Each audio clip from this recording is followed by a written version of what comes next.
Prime Minister Balendra Shah discusses provincial progress with Sudur Pashchim lawmakers. Government commits to strategic projects.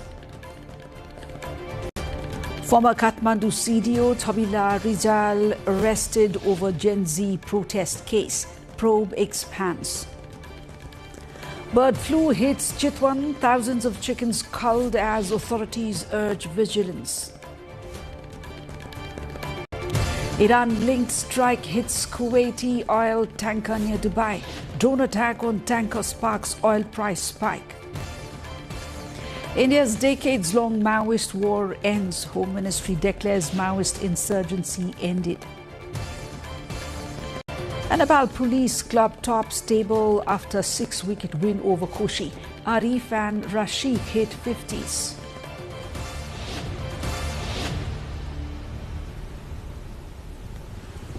Good evening, I'm Shivani Thapa Bosnath with you, and this is NTV World. Welcome to Primetime News. We're coming to you live from Kathmandu at 1900 hours Nepal time. Elsewhere, it's 13:15 in London, 22:15 in Tokyo, and just after midnight in Sydney. The details now. Prime Minister Balendra Shah has continued his discussions with members of Parliament. Prime Minister Shah sat down with elected lawmakers from Sudur Pashchim province today to iron out local demands and stalled projects. According to the Prime Minister's office, the meetings were held to understand the issues and local demands of the province. Lawmakers said they discussed development plans within the province and districts with the Prime Minister. This follows a marathon series of meetings with Karnali and Koshi representatives as the Prime Minister moves to bridge the gap between Singhdarbar and the provinces.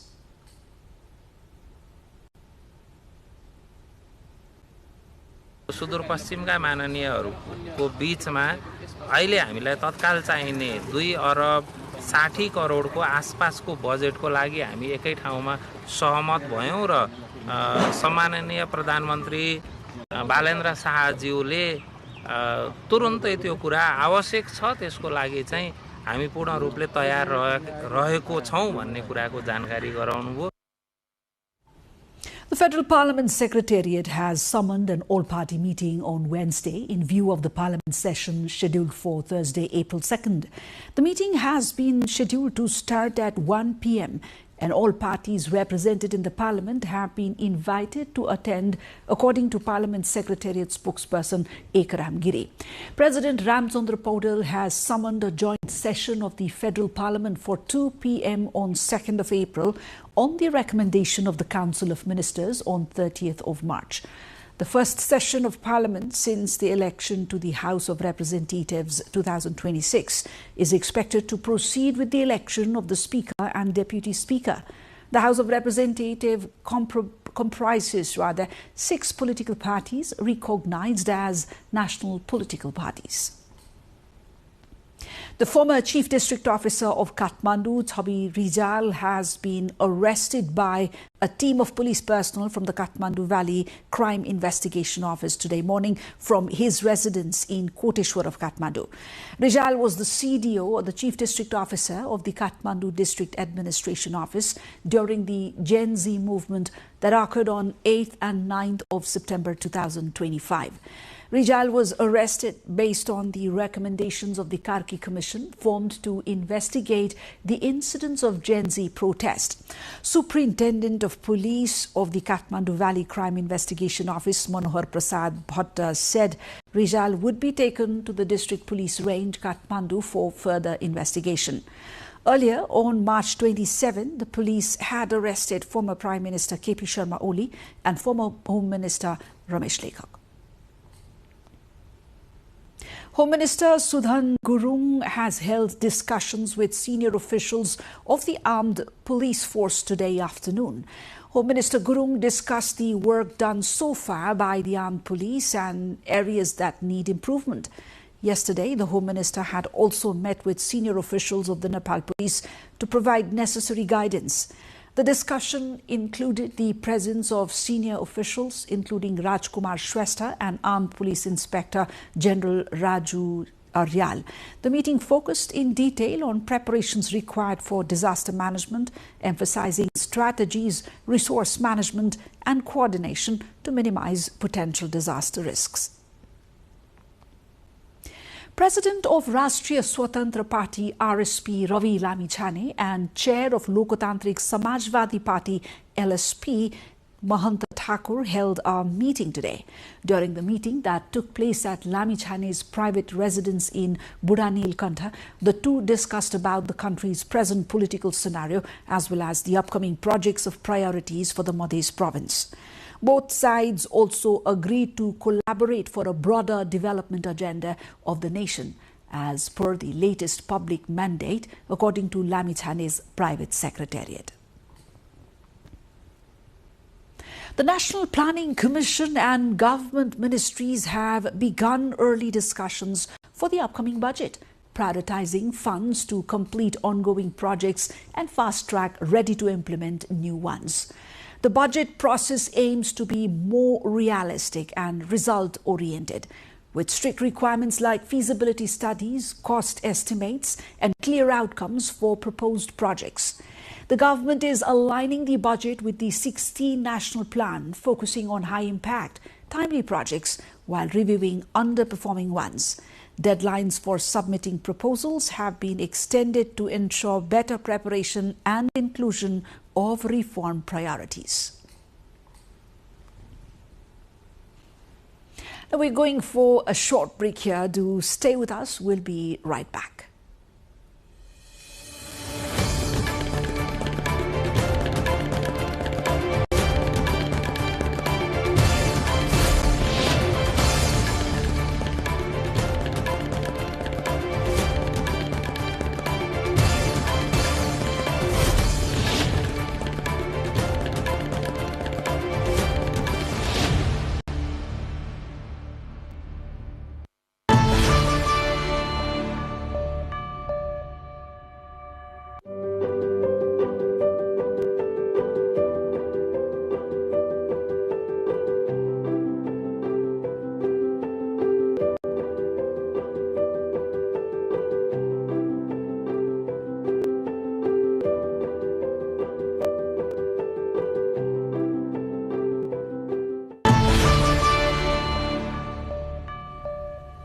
A bird flu alert is sweeping through central Nepal. The H5N1 outbreak, previously confined to the east, has now officially breached Chitwan. In a massive containment operation in Bharatpur, authorities have culled nearly 19,000 birds to stop the virus in its tracks. Health officials are warning that the infection spreads with ease. Experts from the National Aviation Laboratory are calling for total vigilance and strict movement controls to prevent a nationwide poultry crisis. Meanwhile, in a moving turn of events in Dhading, an 80-year-old's lifelong wait for a roof over his head is finally coming to an end. For 2 generations, Ishtaram Praza and his family have called a cave in Benighat Rorang their home. Living near the Maiwang forest without citizenship or access to basic government services, the family has long been forgotten until now. The Nepali Army's Bhairav Battalion has stepped in, deploying 20 personnel and technical experts to build a proper residence in record time. The project, estimated at 700,000 to 800,000 rupees, is expected to be completed in just 5 days. While locals allege negligence by the Benighat Rorang Rural Municipality, the community is now rallying together. The Nilkantha Municipality Ward No. 3 Welfare Fund is also supporting the fully furnished construction of the house. By next week, Ishtaram's family will finally trade the damp walls of a cave for the security of a permanent home. Likewise, Bhirikot municipality in Siangja district is setting a new standard for student welfare. As the district's first child-friendly local level, the ward has launched a collective health insurance scheme covering nearly 500 students across 11 different schools. In partnership with Shikhar Insurance, each student now receives medical coverage of up to 100,000 Nepali rupees. The move comes after officials saw a surge in parents visiting the ward office daily, desperate for financial help to cover medical bills. Now, families from all ethnic backgrounds, including Dalit, Magar and Brahmin communities, are protected from the burden of emergency loans. What started as a response to local hardship is now an inspiring model for the entire district. With the program already proving its worth, plans are now underway to expand this safety net to other wards. A growing monkey menace is pushing farmers across Nepal to the brink, from Khotang and Bhojpur to all 97 wards of Sangja. During this peak harvest season, raiding troops are destroying crops and even entering homes, leaving families with nothing. Many farmers have been forced to abandon their land or migrate to cities for work. While locals are using slingshots and hiring guards, these temporary fixes are failing. Experts are now calling for an urgent national policy to manage this escalating human-wildlife conflict and protect the nation's food security. International news coming up next. A short breather for now. We will be right back.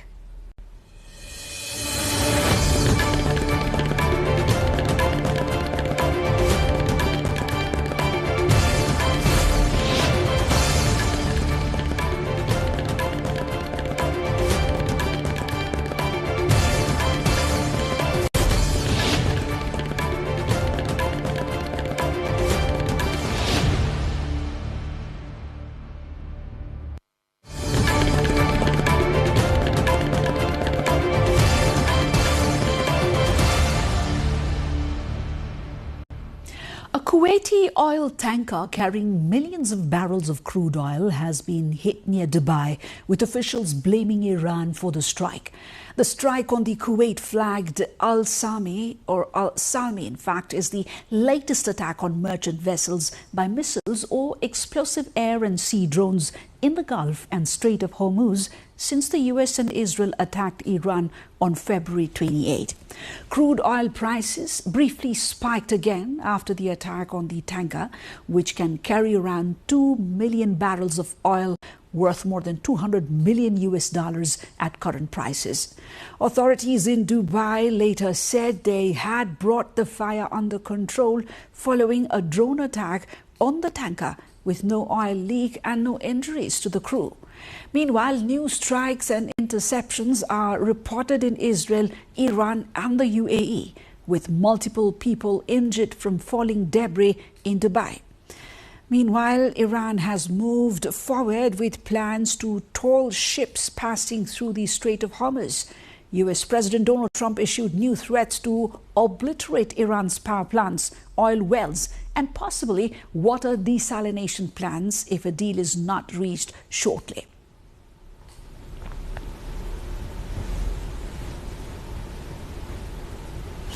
In the meantime, White House Press Secretary Karoline Leavitt has repeated the Trump administration's insistence that the U.S. war against Iran should be over within another 2 weeks.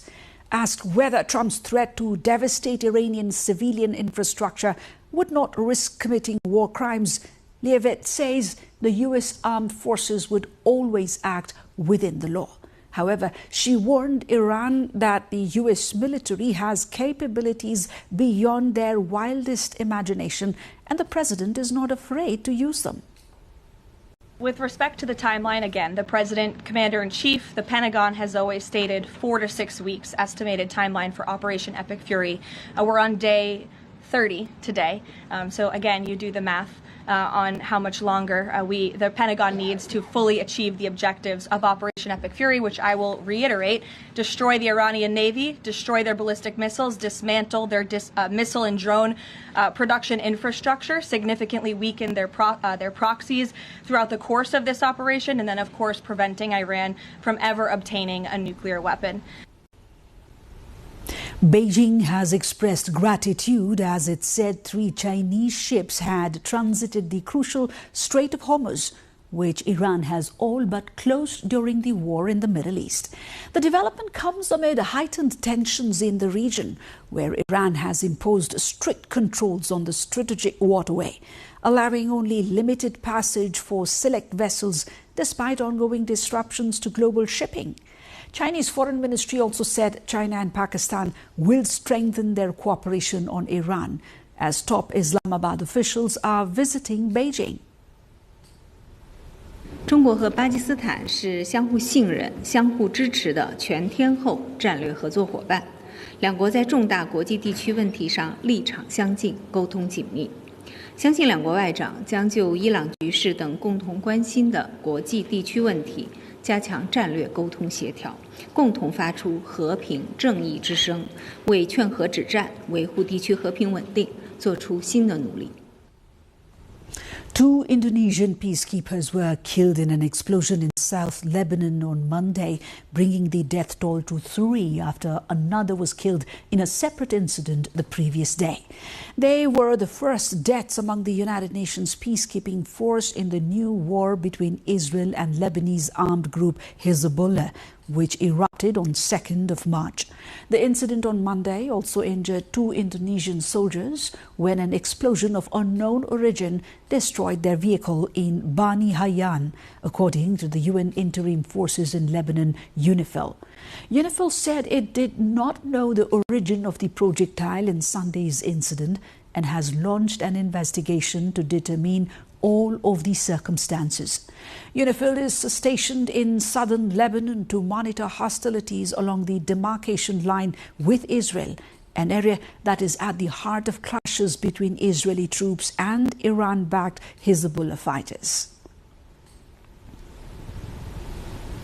French President Emmanuel Macron has arrived in Tokyo today for a 3-day visit to Japan, with talks expected to be dominated by the Middle East war. The French president's trip had initially been aimed at strengthening bilateral partnerships in nuclear energy and space innovation. But the escalating conflict has shifted the focus to energy security and regional stability. Japan, which relies on the Middle East for about 95% of its oil imports, has already tapped into its strategic reserves to cushion the impact of rising fuel prices since the outbreak of the war. Coming to the near neighborhood, India has declared itself free of the Maoist insurgency, with Home Minister Amit Shah telling Parliament that the country is now free of the rebels known as Naxals. The announcement marks the claimed end of a decades-long conflict involving Maoist groups that operated across central and eastern regions, posing one of the country's most persistent internal security challenges. और हमने लक्ष्य किया था कि 31 मार्च को नक्सल मुक्त करेंगे। मैं पूरी व्यवस्था होने के बाद देश को भी सूचित करूंगा, मगर मैं ऐसा बोल सकता हूं, धड़ल्ले से बोल सकता हूं कि हम नक्सल मुक्त हो गए हैं, ऐसा कहने में कोई तकलीफ नहीं। More from the international front coming up right after this short breather. Stay tuned.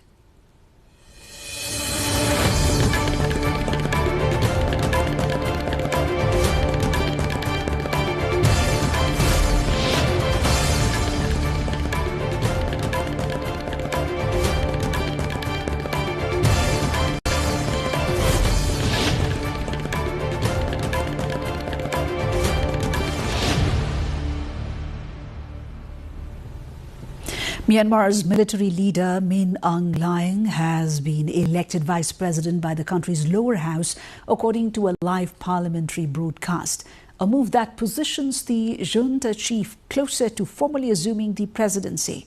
He secured 247 out of 260 votes in the chamber, consolidating his grip on power more than 4 years after leading the 2021 coup.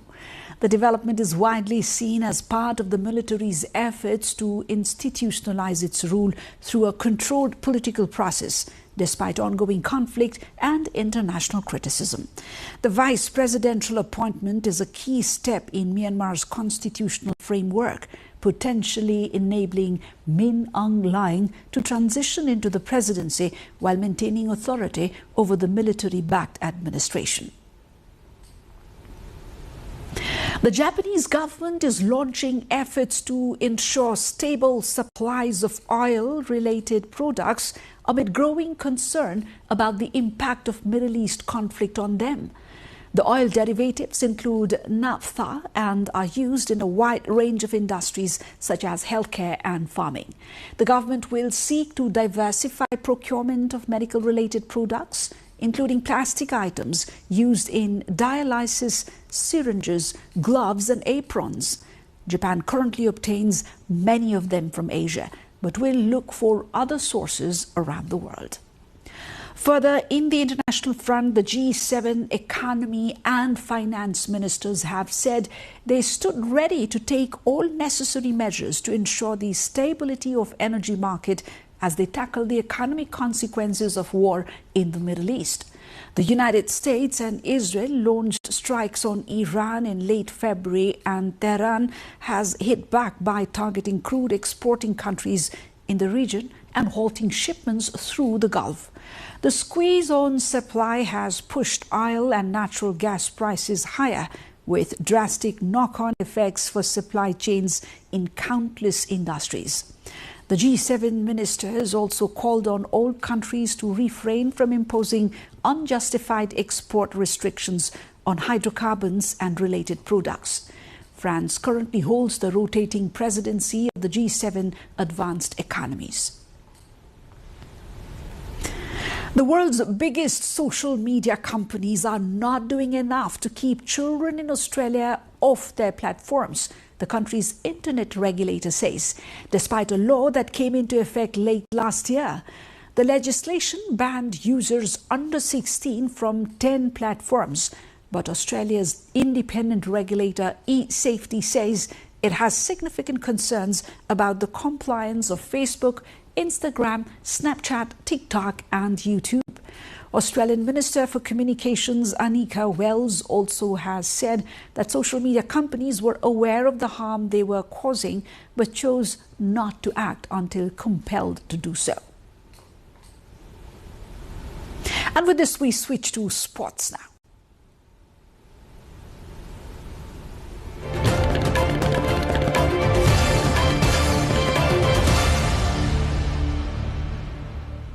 Nepal Police Club defeated Koshi province by 6 wickets in the Prime Minister Cup one-day men's national cricket tournament.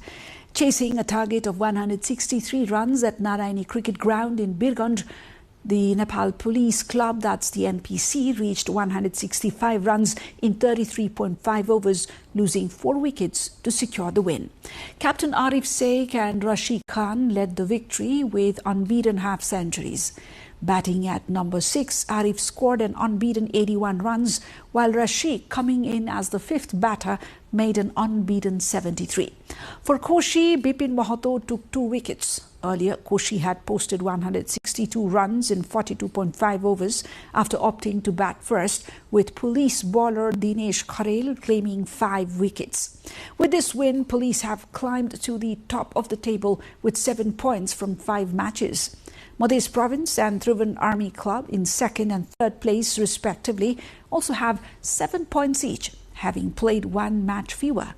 The tournament features 10 teams including 3 departmental sides, and the winner will receive a cash purse of 1 million rupees.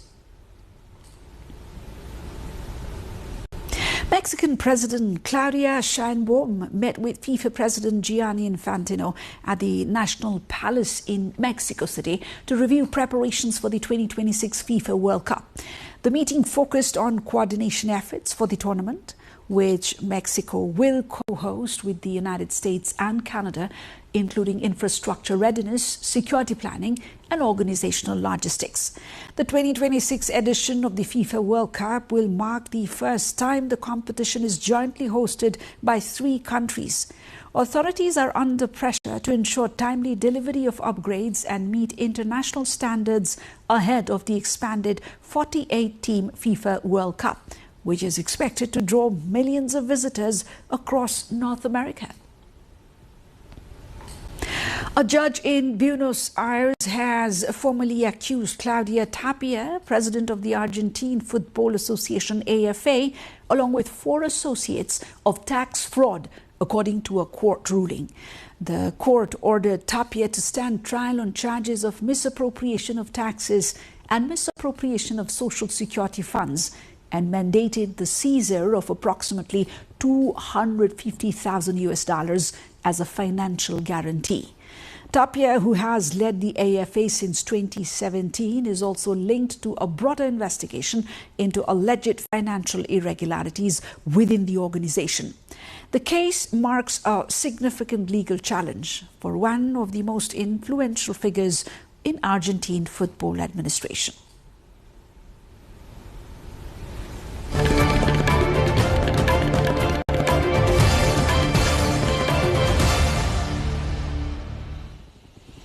And before we sign out, here are the reminder of our top stories of the hour.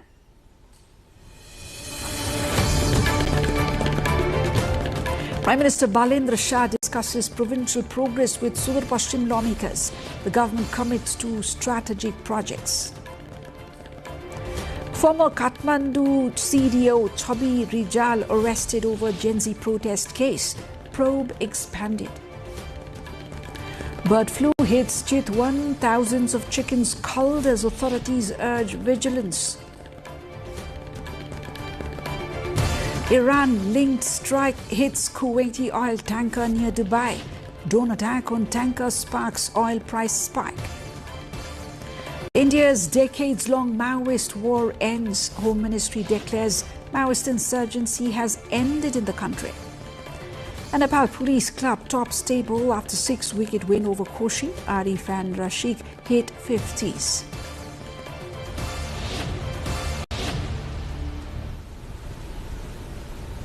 And that's it from this edition of Primetime News. Our next bulletin will be at 2200 hours Nepali time. Do join us through our social media and get the latest updates from our official website, nepaltvworld.com.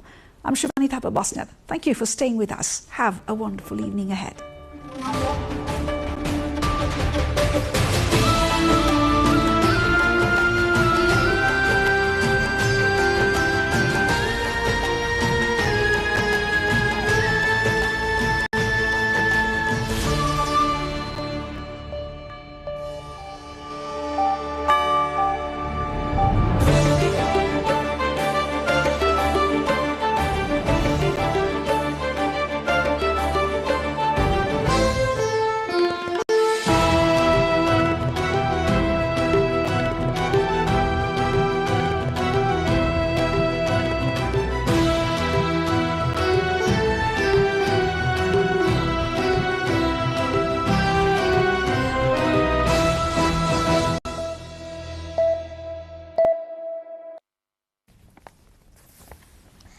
Welcome to the studios of NTV World in Kathmandu, Public Service Broadcasting PSB Nepal's new initiative to make Nepal more visible and audible to the global audience.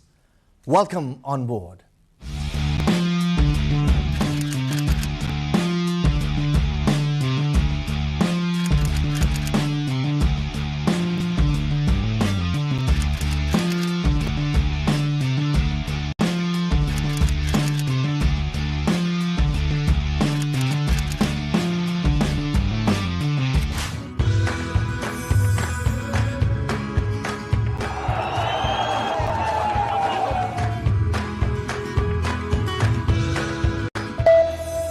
This is NTV World, facts that speak, insights that matter. Telling the stories of a changing planet. NTV World, Nepal's perspective to the world. Exploring the heartbeat of Nepali creativity. This is NTV World. The power of story shaped by technology. NTV World. Unearthing Nepal's hidden heritage. Discovering the timeless Nepal. Telling stories that endure across centuries. Where culture breathes, stories bloom. When the world moves, we make a sense of it. NTV World. Taste of Nepal. Every recipe, every flavor tells the story. Journalism in the digital age. Fast, focused, verified. Stories hold power. Stories reflecting life. Stories of the hinterlands. Reporting for NTV World. This is NTV World. Welcome to News Hour. This is NTV World. Welcome to Primetime News. One story at a time. Crossing borders, connecting voices, where Nepal meets the world in dialogue.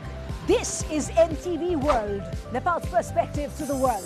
Voices that connect Nepal to the world, bringing perspective, region and relevance to every story. NTV World, Nepal's perspective to the world. Stand by. Mic is on. 3, 2, 1, cue. We are NTV World.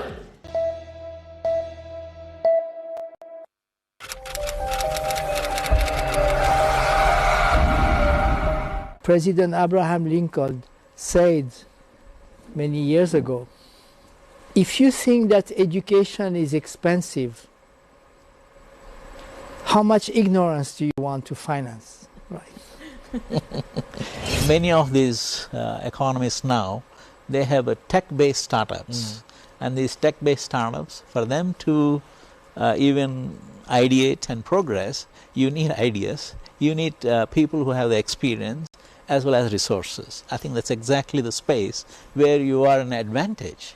So I think Nepal should see this as an advantage and then think innovatively. You don't have to follow other country.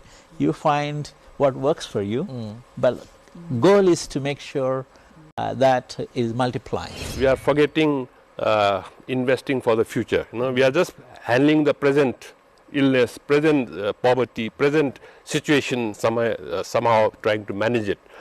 But at the same time, that's where the vision comes in. The political or our people or the government, they also have to invest in future. They have to keep an eye on the future. Our strategy is not producing job seekers, but producing job creators.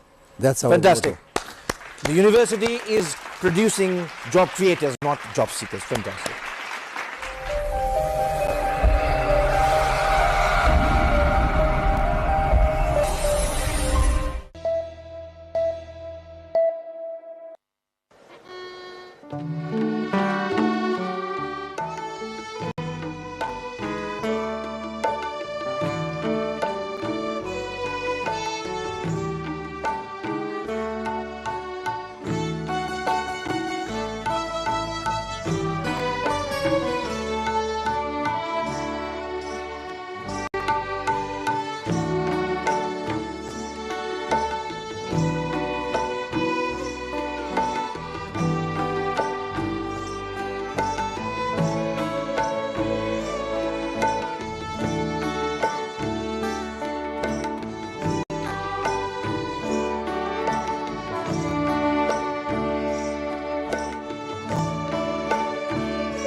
Since childhood, I always liked to go in a competition. Even I was in a high school, I done many competition in athletics or other things, and then I end up with MasterChef. I was winner of rematch in 2020 MasterChef UK Professionals.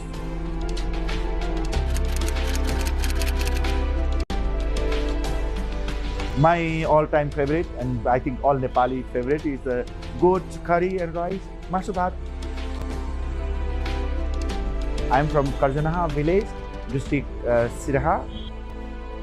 When I was very small kid, I started working for a family, and same time I was studying as well.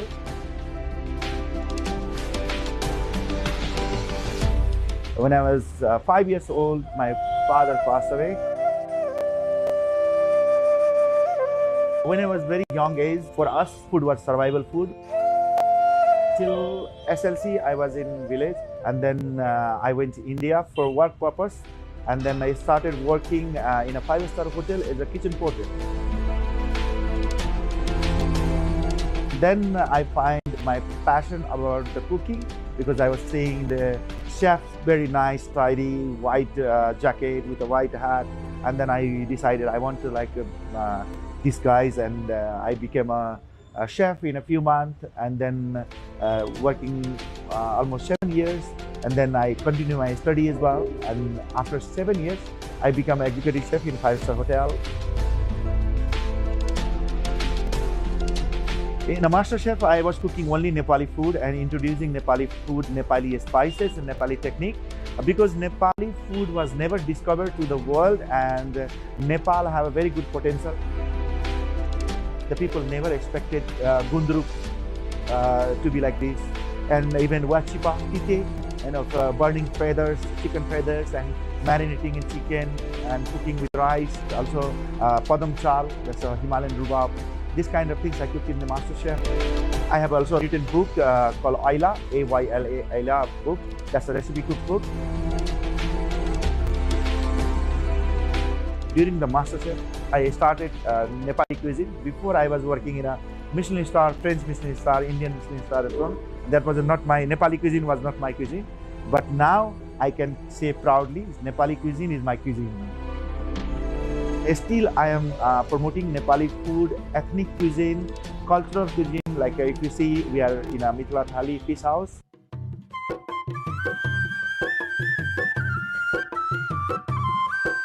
Mithila cuisine is very close to my heart.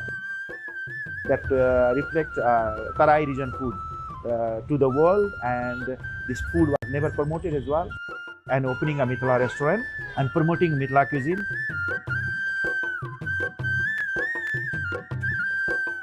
Mithila cuisine is very healthy. Mithila food have fermentation, freshness, seasonal vegetables, seasonal cookings. So lots of things came into Mithila cuisine. So I think world should know about this cuisine. I really want to serve Nepal via food. This is the third year I'm doing Nepali cuisine restaurant in Nepal, and almost 200 people working for me.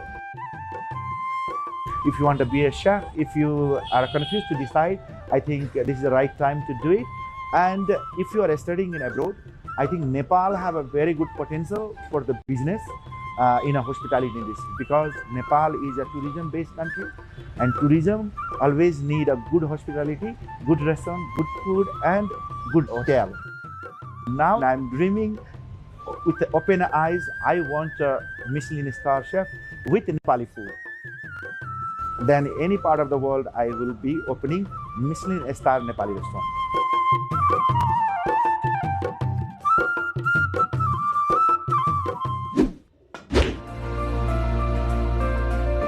I came from Biratnagar, and am at a global stage on data and AI and finance.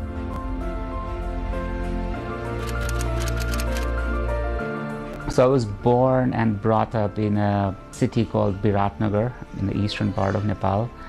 I was brought up in a typical middle-class Nepali family. I went to school in a normal Nepali school. I studied there until SLC in Biratnagar. As for my higher education, I did my undergrad in Australia. I went over to study quant finance at New York University. I did masters in financial engineering. When I remember my childhood, I used to like sports. Cricket was my thing. And I always liked numbers, patterns, logic. When I found quant finance, it kind of was a formalization of most of my interests that I had as a kid. I was recognized as a change maker. All I did was used mathematics and advanced computational sciences to create mathematical models to predict investments and risk, etc. There's nothing like that being done widely in the industry. As you see, it's a very recent phenomenon. That's how I kind of got into this spot of being recognized as the top 100 influential figures in AI. I remember this song, Hatne Hoina Dati Ladne, right?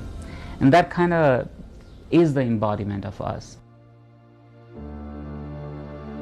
Nepal taught me to lead during scarcity. Nepal taught me to asset allocate when resources are limited, to innovate, right? For me, getting this recognition or being, global stage, it just gives me a bigger microphone.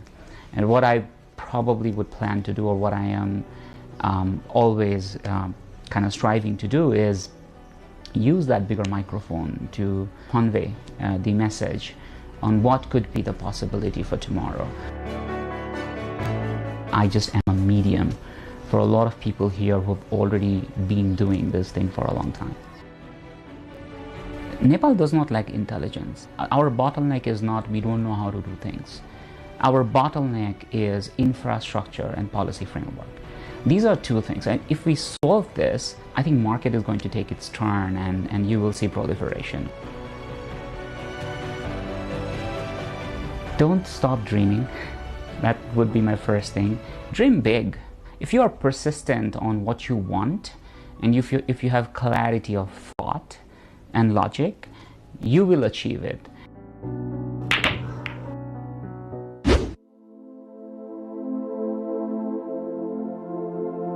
I think like any other young people, usually in Nepal, the jobs were the primary intention of many youth coming out of education system. So even my family and my friends, they thought that I'm going to take a job.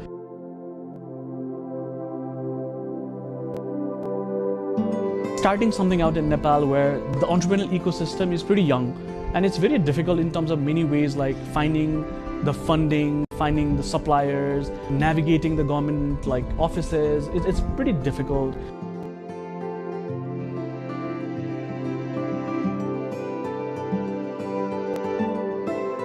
And I think one of the most difficult things was to try to do something that no one has ever done before. So running an education organization that does research and also does manufacturing. So there was a lot of learning curve and a lot of failures in the path.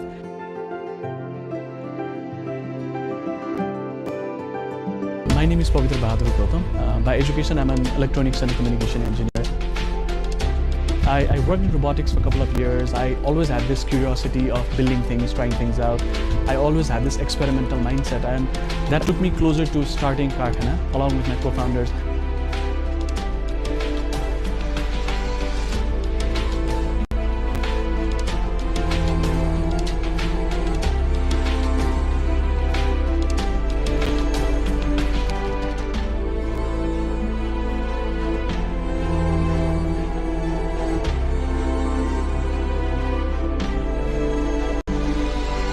So Karkhana acts as multiple entities and ideas at the same time.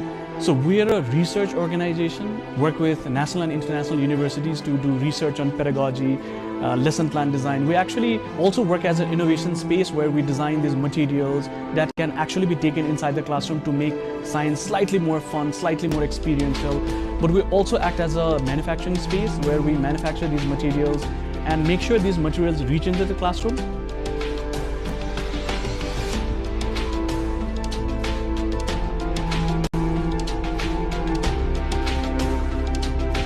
But they're not only reaching the classroom as just materials, but we also train the teachers, support them to convert their regular classroom into more of a like a classroom of a discovery. And we actually align all of these activities in the curriculum side. So it helps students study their science from the national curriculum side, but it teaches them in a far more experiential format.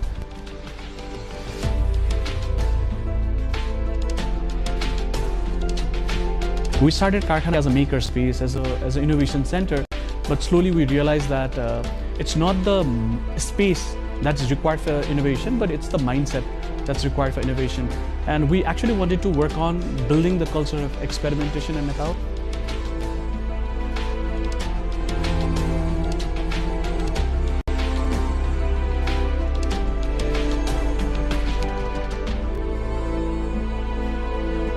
Currently, we're working with 250 schools all across Nepal in more than 35 districts altogether, currently impacting around 1,500 classrooms where more than 42,000 children learn science in a more hands-on, experiential way, where they're not only learning science as a subject, but they're learning science as a mindset.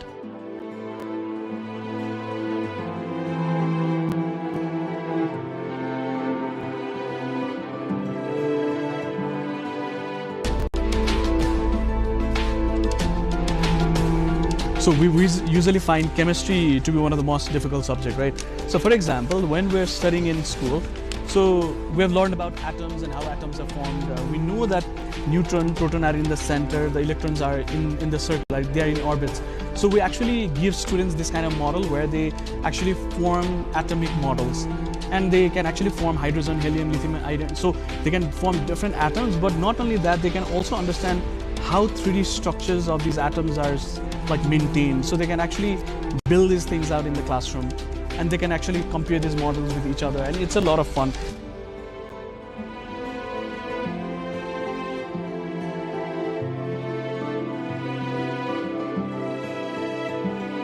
Being inside a country like Nepal and being affected with things like earthquake, instability in the government, unstable education policies and policy at large, being affected with issues like COVID, blockade. So I think navigating all these things in a country that is developing its entrepreneurial ecosystem and trying to sustain the business in this kind of environment, I think you're largely firefighting every day.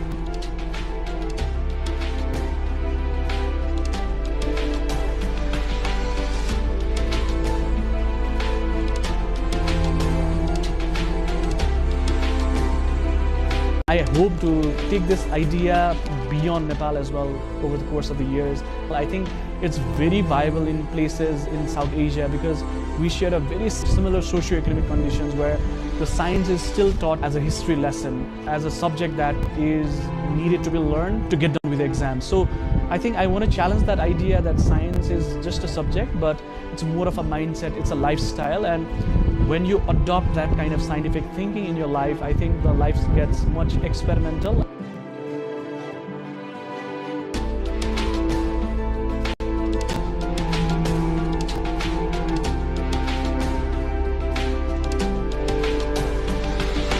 Pretty excited about this idea that we might be able to solve problems not in the classrooms of Nepal, but also beyond Nepal, exploring places like Sri Lanka, Bangladesh, where we think that we can make an impact, and in places like Darjeeling, Sikkim, where we might go out and use Nepali language to reach and work as well.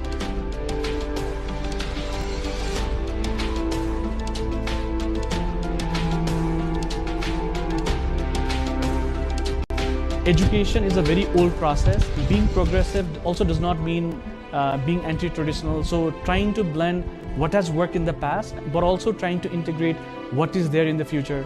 So we're trying to make sure that the learning is fun, impactful, and relevant as well.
music all over the world I think it's a universal language, And basically, when it comes to musicians like us, we really get connected when somebody from some part of the music from different part of the world can go well together, and we can do so many different things, because we come from different culture, we come from different perspectives in life,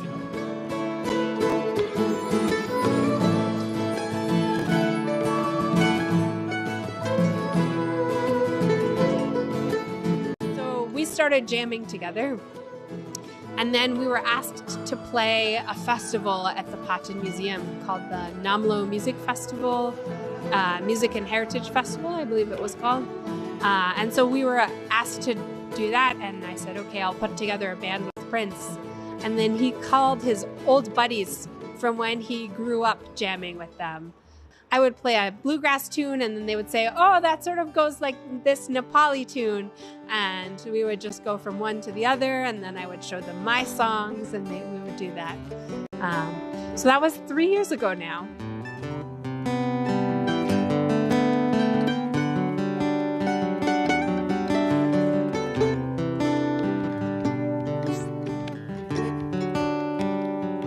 Joy and Prince has already said about it. Actually, they both first met each other. I mean, Joy knew Prince's father back in the US, and I was a struggling musician in Kathmandu, and I was friend with Mr. Prince Nepali, and we used to play in some other different bands as well.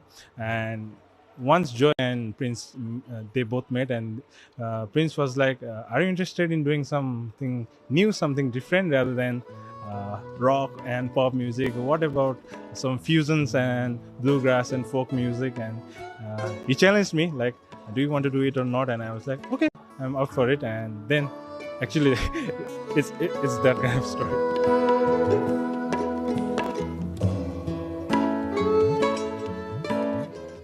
Actually, I'm planning, like, I haven't done any production or anything like this with this instrument. So I'm actually planning for trying to fuse a different instrument and get some production of different percussion instrument and our traditional composition, not just Tibet. There are also different instruments like chi, ta, and different folk instruments as well. So I think also I'm planning to get collaborated with different folk artists and the traditional drummers to bring them together and then make some compositions or just play the already composed things and then just make out some videos and then share it with, maybe on some social platforms like this.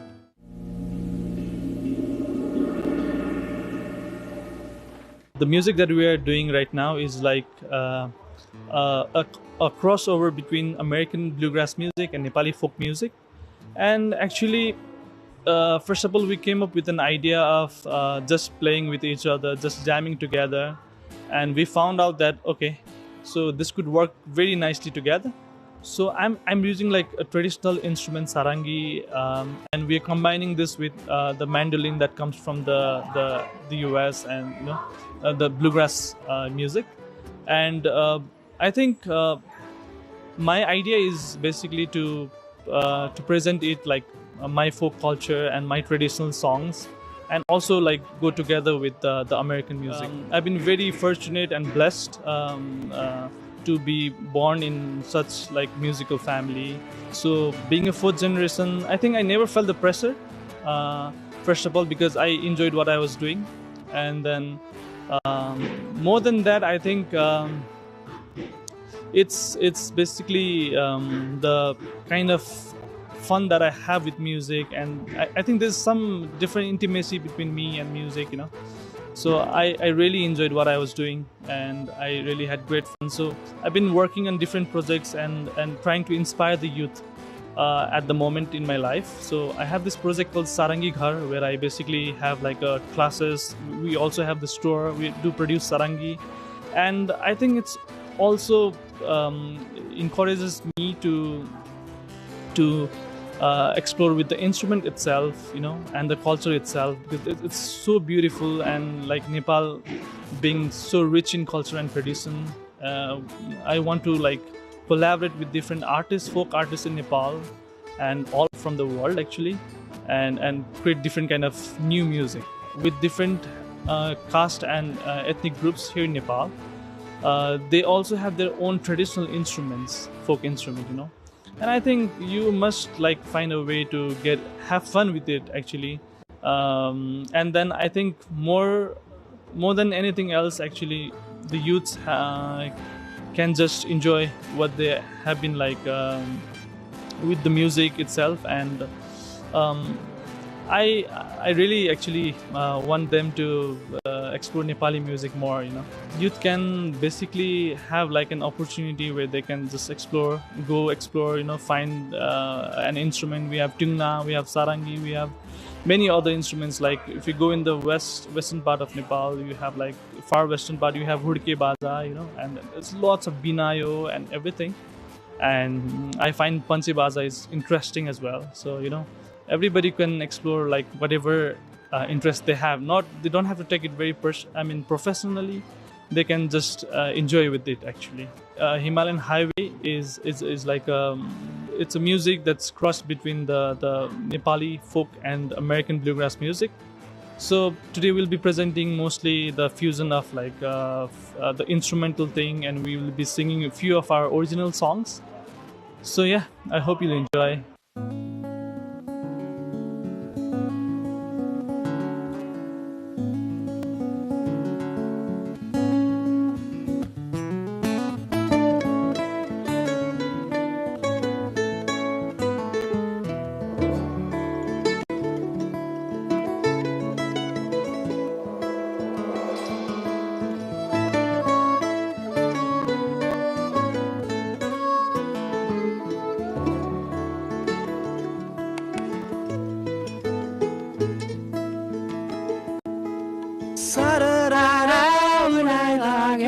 चिसो हावासँग यो मेरो मनको भावनाहरूलाई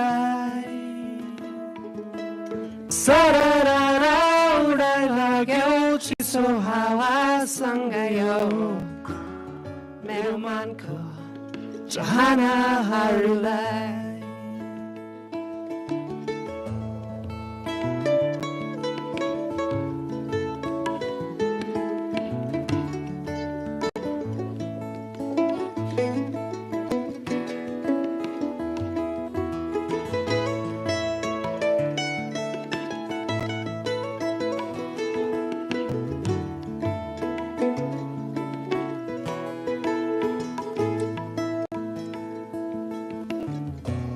पानी परेको बादलहरू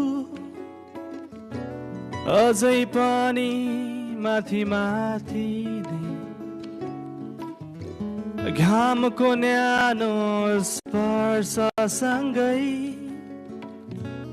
इन्द्रेणीको रङ्ग पनि त्यही सररा उडाइ लाग्यो चिसो हावासँग यो मेरो मनको भावनाहरूलाई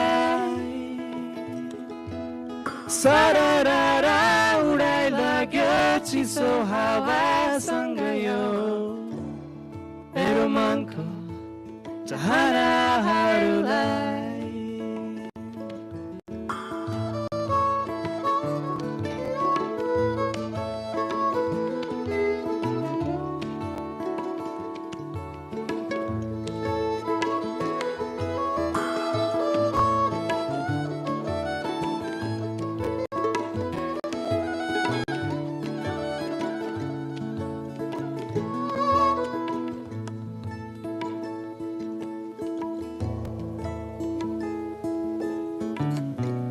मन मेरो खुला आकाशै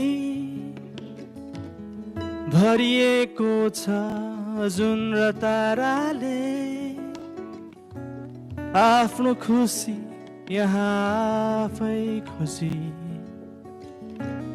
उडी जान्छु हावा बनी सररा उडाइ लाग्यो चिसो हावासँग यो मेरो मनको भावनाहरूलाई सरर उडाइ लाग्यो चिसो हावासँगै हो मेरो मनको चाहनाहरूलाई मेरो मनको चाहनाहरूलाई मेरो मनको चाहनाहरूलाई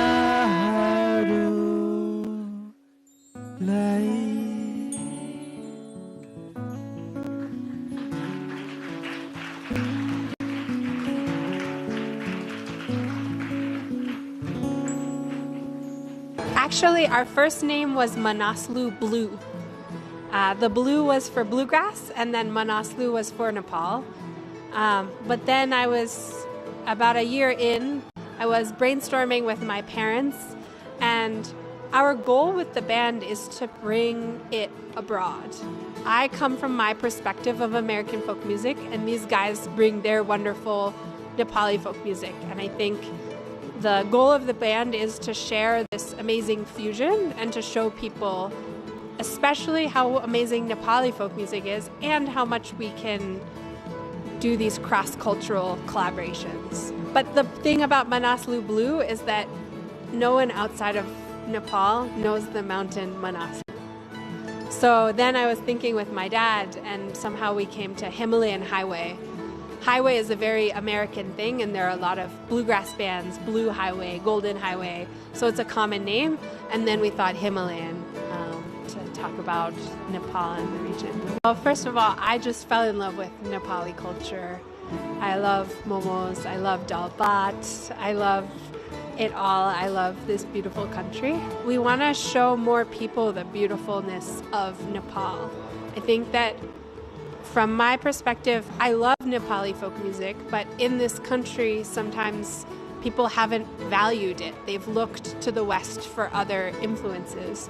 And so one of our goals is to bring up Nepali folk and fusing it. We're not just doing pure folk music, but to show that this is a vibrant, evolving history and tradition that is still relevant today. And then I also think to people abroad, and especially to Nepalis, I want to show them that they can take their instruments and their culture and they can bring it to the world, and that it's so amazing. I mean, everyone who I know maybe they don't know so much about Nepal, maybe the only thing they know is that Mount Everest is there. But then once they try a momo, once they hear some music, then they love it. And so we want to just share this music with more people and share the cross-cultural collaboration.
Cause all day I chug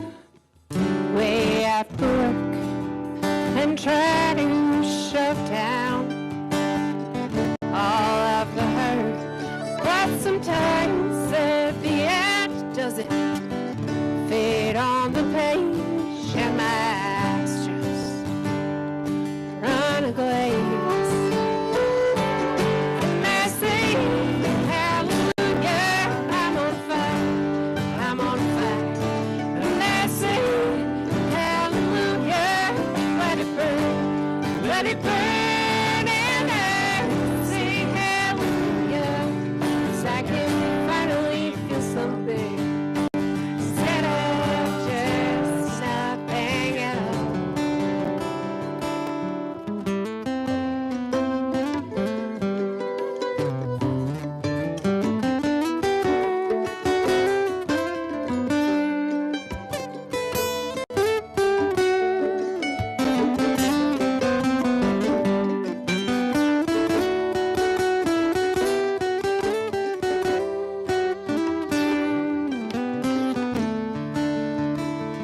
And is there ever an end to this breathless whirlwind?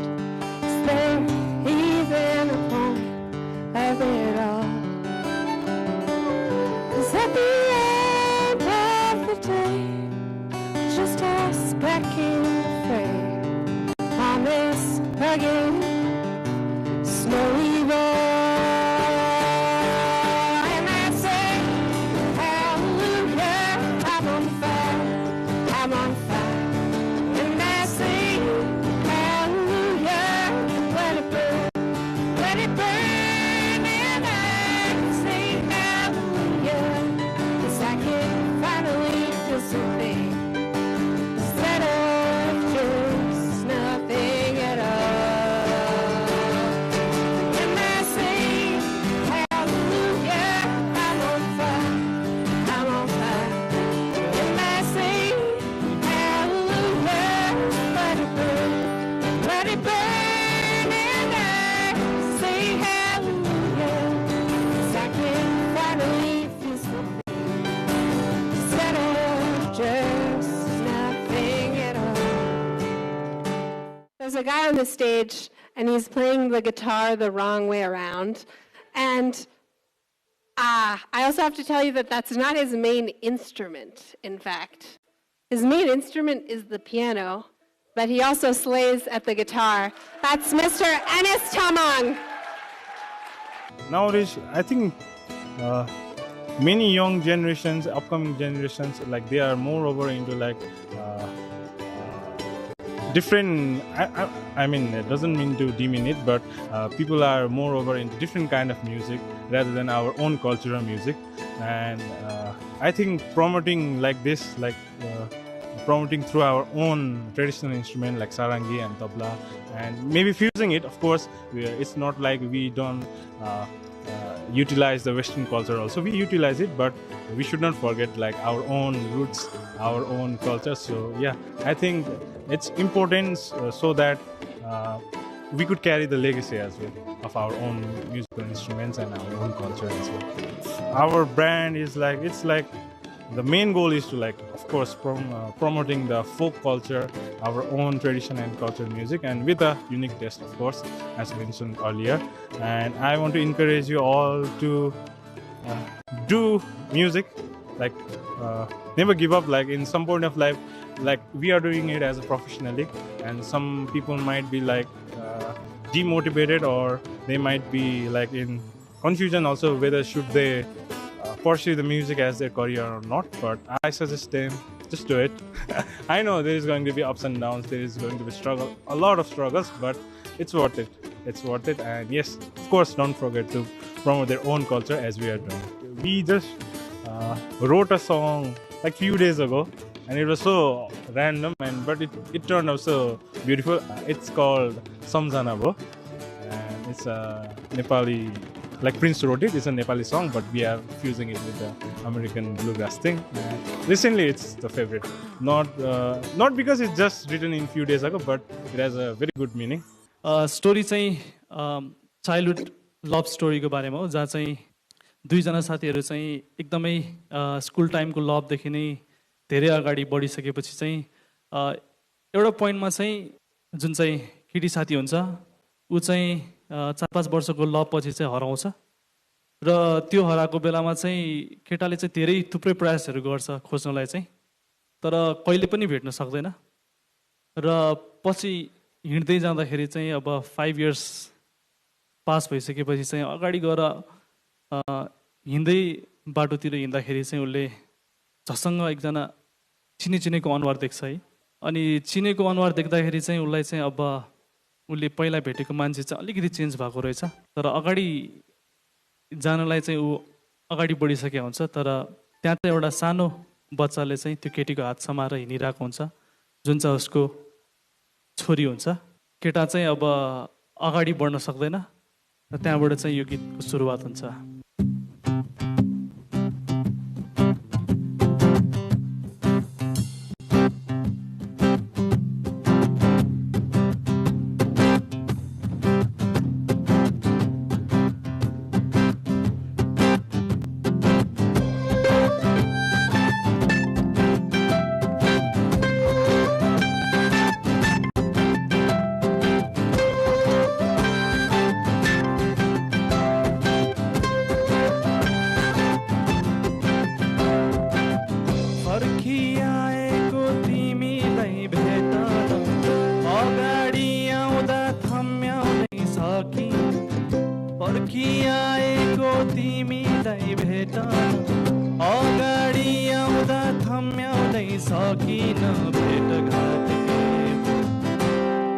सम्झना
सम्झना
Well, there's one person who has actually the most microphones, but no vocal mic. He's got a master's in tabla performance, and he's just an amazing percussionist, Mr. Yusuf Maharjan. So right now I'm using these three stone instruments. So basically, this instrument on my left side is called Dham. So this is our traditional ethnic Newari instrument. It's from Kathmandu Valley itself. Unique sound, actually. It's very bass boosted, and it's one of the very important instrument for our Kathmandu Valley, and it's used in most of the festivals. Like, you will barely see a festival where there is no Dham instrument. So I think the instrument that holds too many emotions of this valley and this country, it should be shared and should be known to the world. And so speaking about this mandal and tabla, and also with the tabla, I would say like all of these three instruments these are one of the really old instrument of the world. I would say like it's more than 1,000 years old instrument. So it's already like history living and the sounding of history, So I think it's really important that the Western music that's not even more than 500 years old is being too much exposed, and yet this more old and more dynamic instrument, not just dynamic, and also the compositions, the sound, the tonal quality, this instrument really needs highlight to the world. At first, the whatever generation is alive right now, so they must actually pass down this tradition and this instrument, how to play the instrument, how to blend this instrument with different musics that's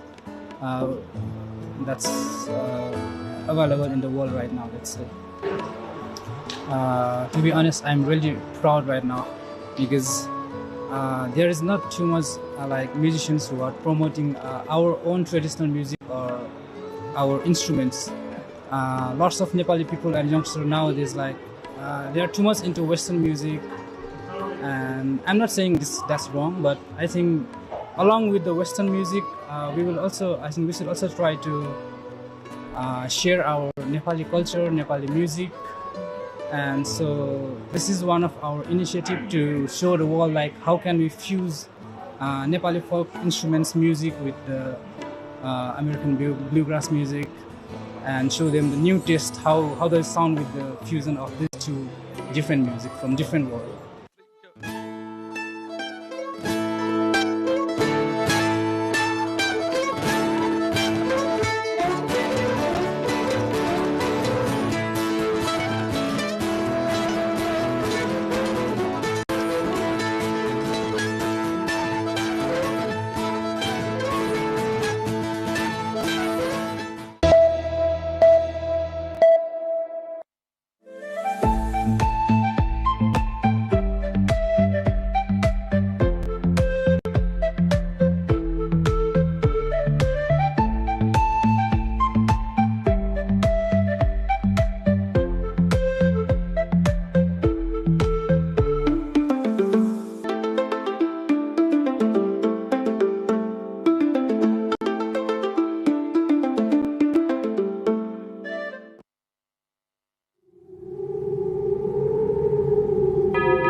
In the high mountains, where the air thins and silence deepens, an ancient discipline endures.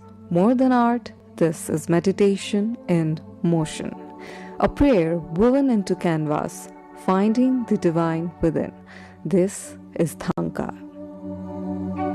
Tanka भने चाहिँ त्यो समतल भूमि भने हो के हैन त्यो space भने हो त्यो रेसेमा पनि तपाईले सेतो गडमा स्पेस देख्यो हैन हो त्यसमा चाहिँ का लेख्ने भने चाहिँ बुद्धको वचन लेख्ने भने हो के त्यो बुद्धको वचन बागल चाहिँ त्यो चाहिँ शुद्ध छ हैन राम्रो छ त्यसले चाहिँ मानव जीवनलाई चाहिँ कल्याण मानव जीवनलाई मात्र नभएर प्राणी जगतलाई नै चाहिँ कल्याण गर्ने चीज हो थाङ्गा त्यही भएर चाहिँ जीवन जिउने सँग चाहिँ रिलेटेड छ भनेर भने हो त्यो चाहिँ पञ्चतत्वको रूपमा चाहिँ त्यो चिनाएर त्यो तत्वलाई त्यो ठाउँमा जानुपर्छ भनेरको यो त आशयको रूपमा चाहिँ लगेको हुन्छ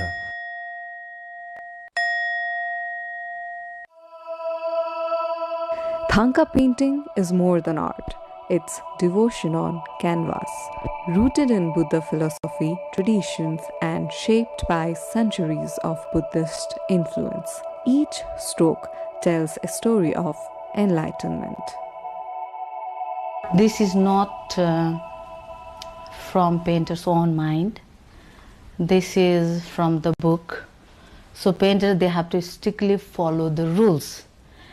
Through meditation, we can understand our true nature.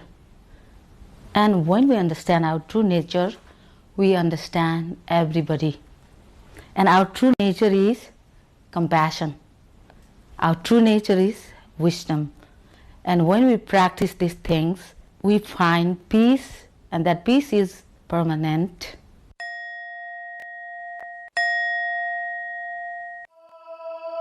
Tanka painting is not merely creation.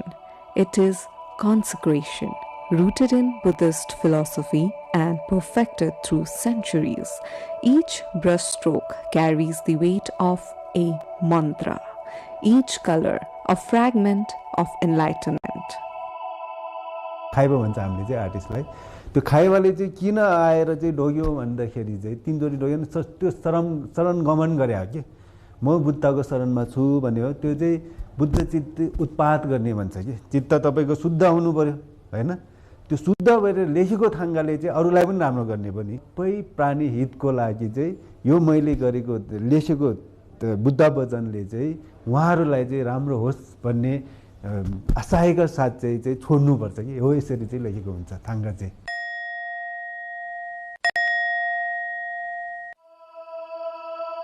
The Tanka is a visual sculpture, a spiritual map to transcendence. Every artist begins not with imagination, but with surrender to discipline, devotion, and compassion for all living beings. To paint is to meditate. To complete is to awaken.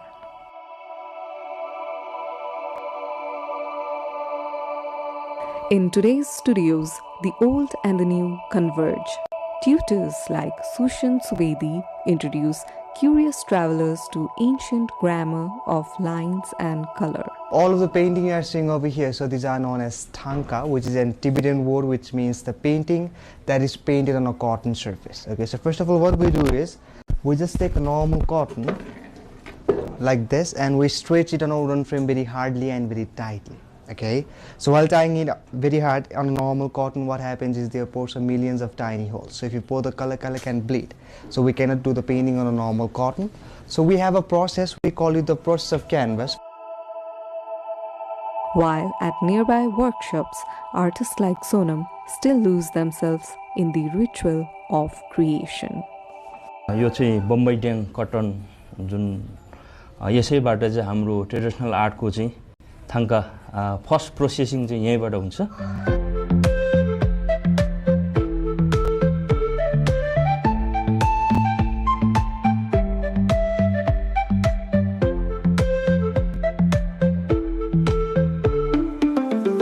सरेस भन्ने गरिन्छ हामीले यो चाहिँ खासमा र याक skin भनेर चाहिँ प्रयोग गरिन्छ पहिलेको त्यो हिस्ट्री हेर्दाखेरि चाहिँ अनि अब यो चाहिँ हाम्रो चाहिँ माध्यम चाहिँ यो ग्लुको काम गर्छ यसले चाहिँ यो र हामीले चाहिँ माटो मिसाएर चाहिँ यसमा पानी लगाएर अब यसको कति मात्रा उ गरेर तताइसकेपछि चाहिँ अनि अब हामीले कत्रो क्यानभस बनाउने कतिवटा बनाउने त्यो हिसाबले हामीले यो सरेस माटो भनिन्छ त्यो मिलाएर मात्रा मिलाएर हामीले प्रोसेसिङमा जानु सकिन्छ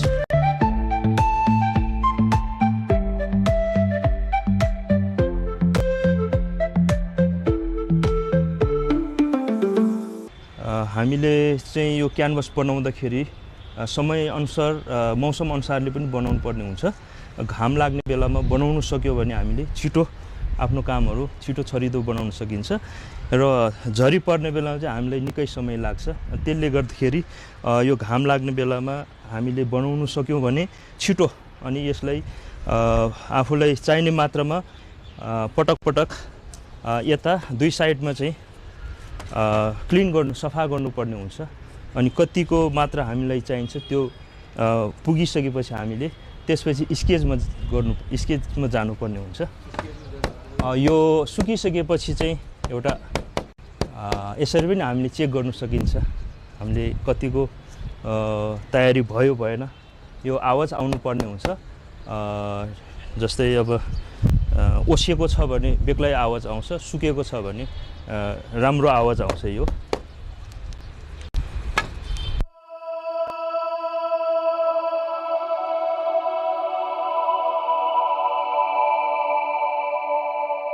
Tanka painting begins with the canvas stretched tight, once upon wood, now upon iron frames. The glue that seals it, once drawn from the yak, now sourced from the maple or synthesized in a lab. Yet in the scent of drying paste, the artist still reads the readiness of the soul of the painting. So after the sketching is done, second thing we do is the coloring.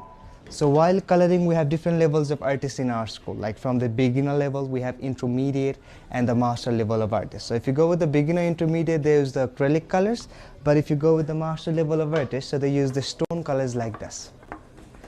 Okay, so why they use the stone color is stone being a natural color. So while we apply this sort of color in the art, it remains for the longer period of time because natural thing, it doesn't have expiry date. Yeah, so the meaning and the philosophy of an art, the art itself, it is preserved for the longer period of time. So that's why they use the stone.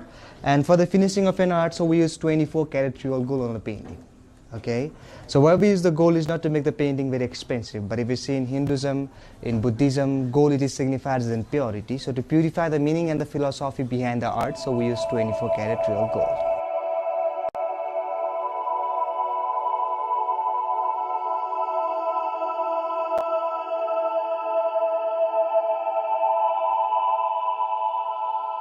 Every line follows a rule, every proportion holds meaning. The face of the deity isn't imagined, it slowly reveals itself, guided by sacred patterns that keep harmony between the world outside and the spirit within. The colors come from the earth, crushed stones and minerals mixed with glue, made to last for generations. Lapis brings purity, malachite speaks of compassion, and cinnabar carries wisdom. These are just colors, they are prayers in pigment.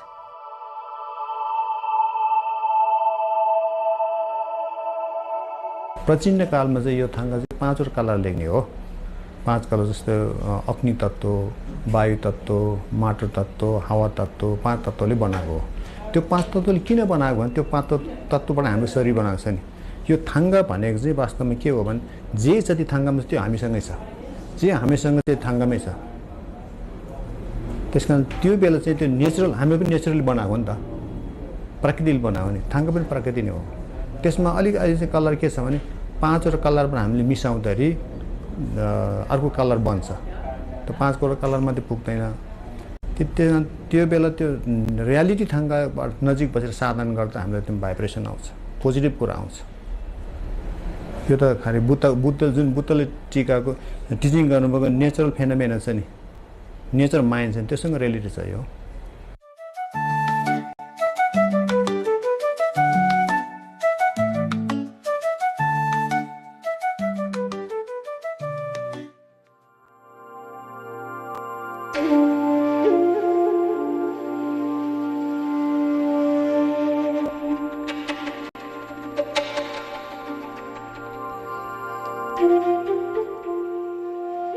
Bahadur Tamang, a gifted Tanka artist from the spiritual heart of Buddha, has turned his craft into a global bridge between tradition and business.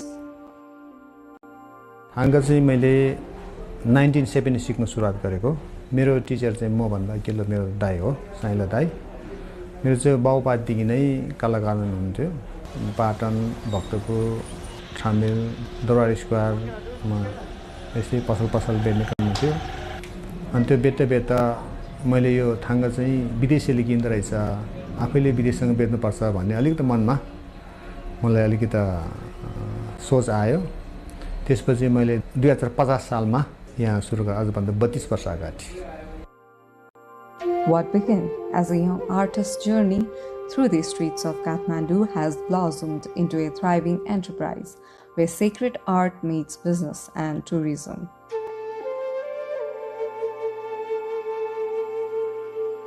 With every brushstroke, home brings Nepal's rich spiritual heritage to the world, transforming Tanka painting into a symbol of cultural fusion. त्यो बेला चाहिँ पसल कोही पनि यहाँ थिएन किनभने त्यो मार्केटले चाहिँ कहाँ मार्केट हुन्छ भन्ने खोज्दैछ त्यो खोज्ने क्रममा म यहाँ आइपुग्यो विदेशीहरू पनि यहाँ त्यति अहिले जस्तो बस्दैन 5 मिनेट 10 मिनेटमा घुमेर जानुहुन्थ्यो त्यतिखेर खाने रेस्टुरेन्ट पनि एकजना मात्रै थियो एउटा मात्रै थियो अहिले चाहिँ होस् त्यो बेला र अहिलेमा धेरै आकाश जमिनको फरक भएको छ His story is one of passion, innovation, and a deep commitment to preserving tradition while embracing the future. विशेष गरी यो बौद्ध स्तूपसँग रिलेटेड छ यो बुद्धको शिक्षासँग रिलेटेड यो थाङ्का चाहिँ संसारको मानिसहरू यो स्तूपलाई घुम्ने क्रममा यो प्रार्थना गर्ने मेन आउँ ठाउँ चाहिँ यो रहेछ त्यसो भएको हुनाले यो चाहिँ विशेष गरी ओल्ड हेरिटेज साइटमा चाहिँ त्यो पनि के हो बुद्धिस्टको भएको हुनाले चाहिँ नेपालभरि कुनै थाङ्का बिक्ने ठाउँ चाहिँ अति महत्त्वपूर्ण चाहिँ यो नै हो वास्तवमा किनभने रिलेटेड छ यो बुद्धसँग From the hills of Ramechhap to the heart of Bodha, Khom Bahadur Damang has a glorious story to tell. A story of will, determination, struggle, and success. म आफै पनि रामसाप दुर्गम जिल्लामा जन्मेको चाहिँ रोजगार छैन त्यहाँ स्कुल छैन कलेज छैन हस्पिटल छैन रोजगार छैन त्यसपछि म पनि रोजगारकै क्रममा यहाँ आएर मैले सुरुवात गर्यो अहिले चाहिँ म लगभग 49 वर्ष भयो यही पेशा गरेर दाल भात खाएको अब नयाँ पुस्तालाई पनि मैले हस्तान्तरण गर्नुपर्छ है भन्ने मेरो एउटा उद्देश्यले चाहिँ अहिले मैले नयाँ पुस्तालाई चाहिँ गाउँबाट आउनुहुन्छ स्कुल सकेर अनि बिहान चाहिँ कलेज जानुहुन्छ दिउँसो काम छैन त्यसकारणले मैले 3 महिना फ्री ट्रेनिङ दिने गरेछ उहाँको स्किल अनुसार टेस्ट गरेर हामीले यही तलब दिएर जस्तो बिहान कलेज पनि भ्यायो उसको कति हो त्यसो त्यहाँबाट एक्स्ट्रा टाइम चाहिँ 5 घण्टा 6 घण्टा 7 घण्टा पनि यहाँ जीवन चलाउने चाहिँ काम भइरहेछ अहिले For 49 years, he painted, taught, and empowered young artisans. Today, his school preserves tradition and creates futures.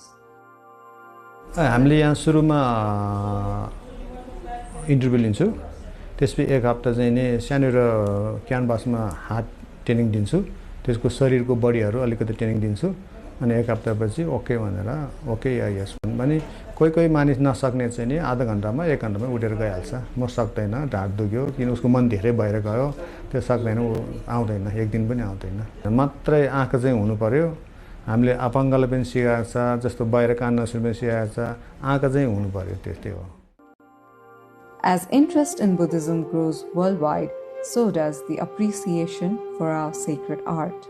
Foreigners now come not just to admire but to learn, studying our architecture techniques and meditative Tanka traditions, giving new life to what was once known only within our borders.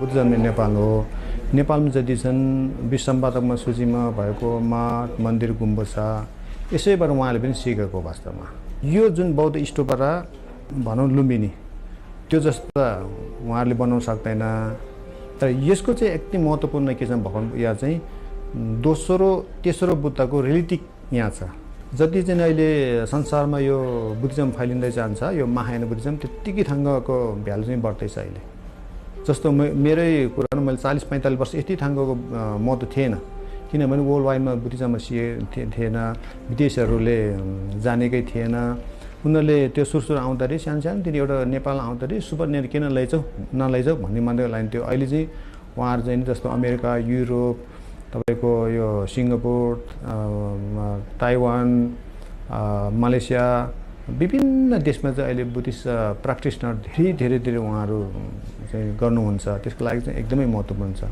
त्यसकारणले भविष्यमा यो थाङ्गा चाहिँ छ यसको market छ As an artist, entrepreneur, and a master, he feels fulfilled, creating beauty, guiding others, and living with purpose. मैले संसार जीवन जगतलाई थाहा पायो अहिले हामी सांसारिक जीवन छ सांसारिक जीवनमा कसरी जिउने र अर्कोलाई पनि कसरी जिउन दिने कला थाहा पायो। त्यसपछि अब जुन देशमा जन्मे पनि जुन कुलमा जन्मे पनि 100% निश्चित के हो भने मृत्यु छ। त्यो त निश्चित हो नि, एउटै निश्चित छैन, कहिले पनि निश्चित छैन। तर त्यो मर्नेमा म कसरी मर्ने भन्ने कला पनि थाहा पाएँ मैले। मलाई त धेरै परिवर्तन भएको छ। मैले परिवर्तन भयो भने के हुन्छ, मैले ठुलो पत्यारो चढेर ठुलो गाडी त्यस्तो होइन, तर मलाई खुसी छु। सादा दाल भात खान पाएछ, मैले परिवार पाल्नु पाएछ। यही थाङ्गाले म जापान घुम्यो, युरोप गयो, चाइना घुम्यो, बुद्धिस्ट कन्ट्री सबै घुमेको छ। सबै ठाउँमा मैले घुम्नलाई मलाई पैसा आपत पनि परेन। थाङ्गा सँगसँगै लाँदै ब्रिफिङ गर्दै बेच्दै दर्शन बेचेको हो। त्यस कारण मलाई त एकदम खुसी छु म त पनि।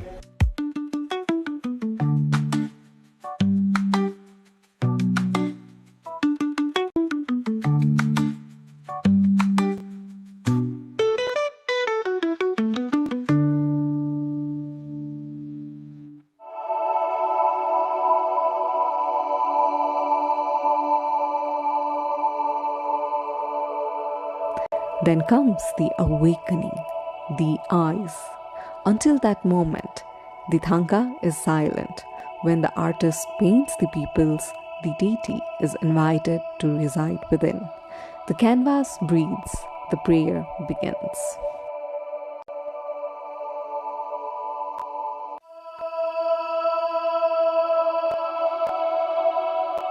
From quiet Himalayan ateliers to the galleries in Tokyo, Berlin, and New York, Tankas now travel far beyond the monasteries. They adorn homes, museums, and collectors' walls, a global symbol of Nepal's artistic devotion. Mostly, Tanka word itself is a Tibetan word, so this tradition belongs to Tibetan people.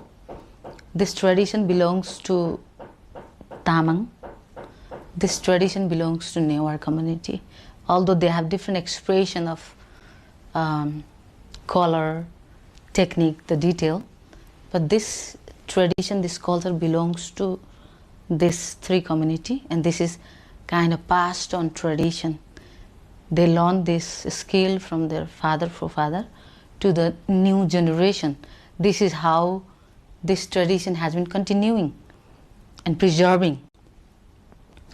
So it is beneficial for them to live their life, and it is beneficial for the country because this is a culture, and culture and tradition is the treasure of each country.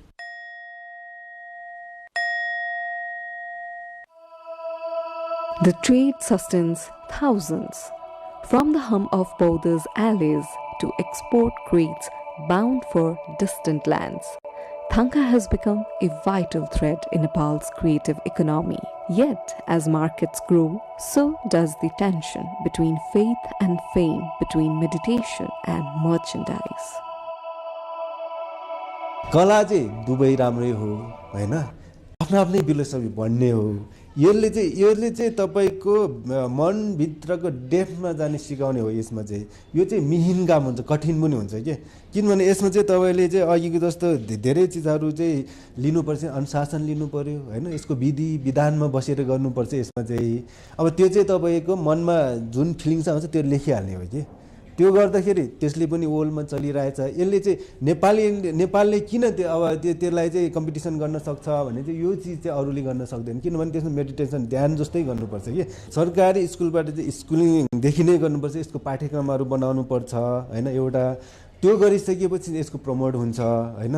हामीलाई चाहिने त त्यो प्रवर्धन हो नि, तर ब्याङ्किङहरूले पनि के गर्नु पर्यो भने यसलाई चाहिँ बिना दिदोमा पनि के अरे ऋण दिने वातावरण हैन, कलाकारको के छुट्याएर के। अनि तपाईको हामीले ट्याक्स तिर्नुपर्छ, ट्याक्स तिर्दाखेरि पनि कुनै एउटा चिज चाहिँ कलाकारलाई कुन ओदामा राखेर त्यसको एउटा ब्यालेन्स एउटा गरेर सरकारले गरिदियो भने यसको झन् अझ फ्रस्टिन्छ कि। फ्रस्टिएपछि त यो नेपालकै लागि चाहिँ यसले चाहिँ पर्यटनलाई पनि विकास हुने, अनि त्यो स्कुल कलेजमा भयो भने पुस्ता हस्तान्तरण चाहिँ एकदम दिगो हुन्छ कि। All the Tanka has same meaning of peace. So foreigner, they admire philosophy, practitioner, Also, they choose deities mostly to practice, to visualize, and they imagine the quality of deities with themselves. And some least person, they want it as a souvenir to decorate for the positive vibe. Some they buy it for the gift for their loved one. Philosophy reminds us about the beautiful quality, and that quality gives us peace, and that peace is everyone searching for. So Tanka painting is very, very important for everyone because it is relevant with our life. If it is relevant with our life, that is truth.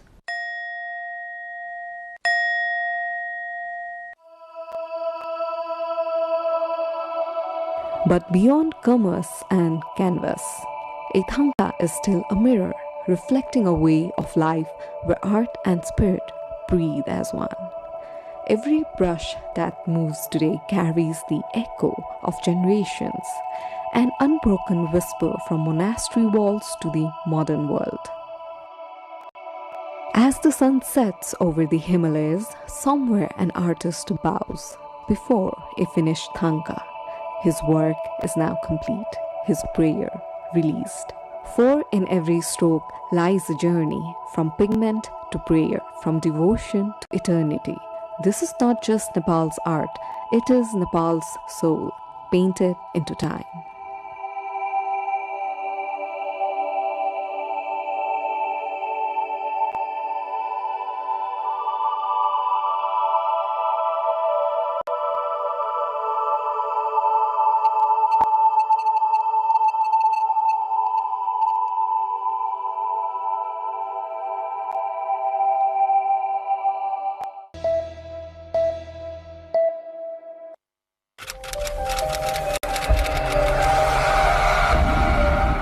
President Abraham Lincoln said many years ago, if you think that education is expensive, how much ignorance do you want to finance? Right. Many of these economists now, they have a tech-based startups. And these tech-based startups, for them to even ideate and progress, you need ideas, you need people who have the experience as well as resources. I think that's exactly the space where you are an advantage. So I think Nepal should see this as an advantage and then think innovatively. You don't have to follow other country. You find what works for you, but goal is to make sure that is multiplying. We are forgetting investing for the future. We are just handling the present illness, present poverty, present situation, somehow trying to manage it. But at the same time, that's where the vision comes in. The political or our people or the government, they also have to invest in future. They have to keep an eye on the future. Our strategy is not producing job seekers, but producing job creators. That's our Fantastic. motto. The university is producing job creators, not job seekers. Fantastic.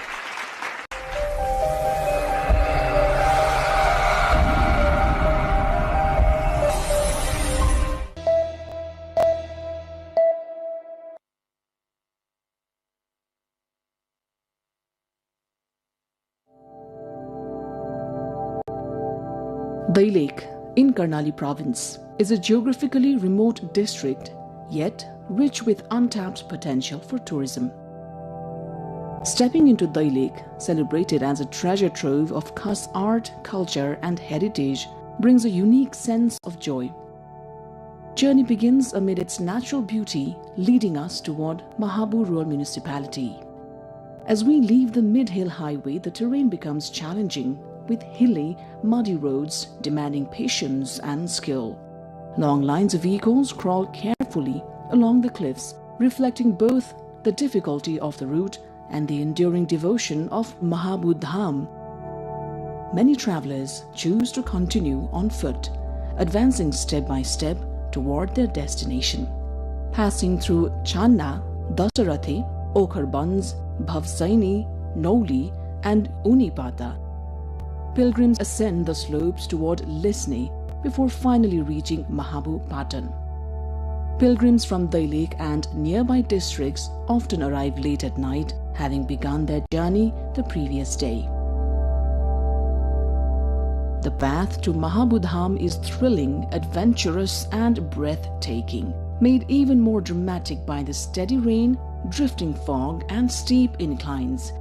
Yet the journey itself feels uniquely rewarding.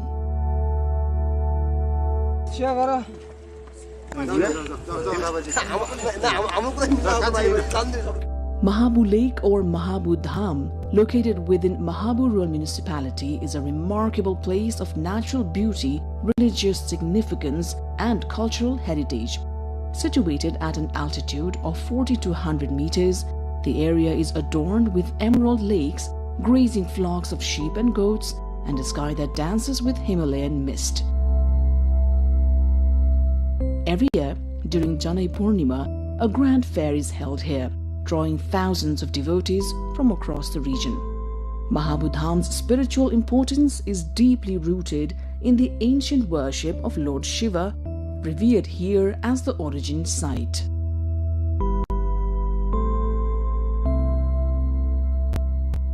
From Mahabu Lake, visitors can enjoy magnificent views of Api and Saipal Himal, and on clear days, even the plains of Bardia.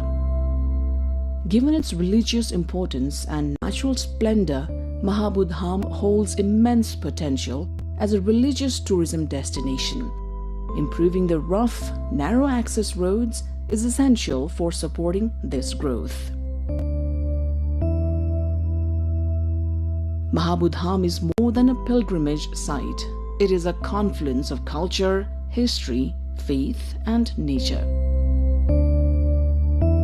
To truly appreciate its significance, one must visit Mahabu Lake at least once, immerse oneself in its natural beauty, and experience the serene environment that leaves a lasting impression.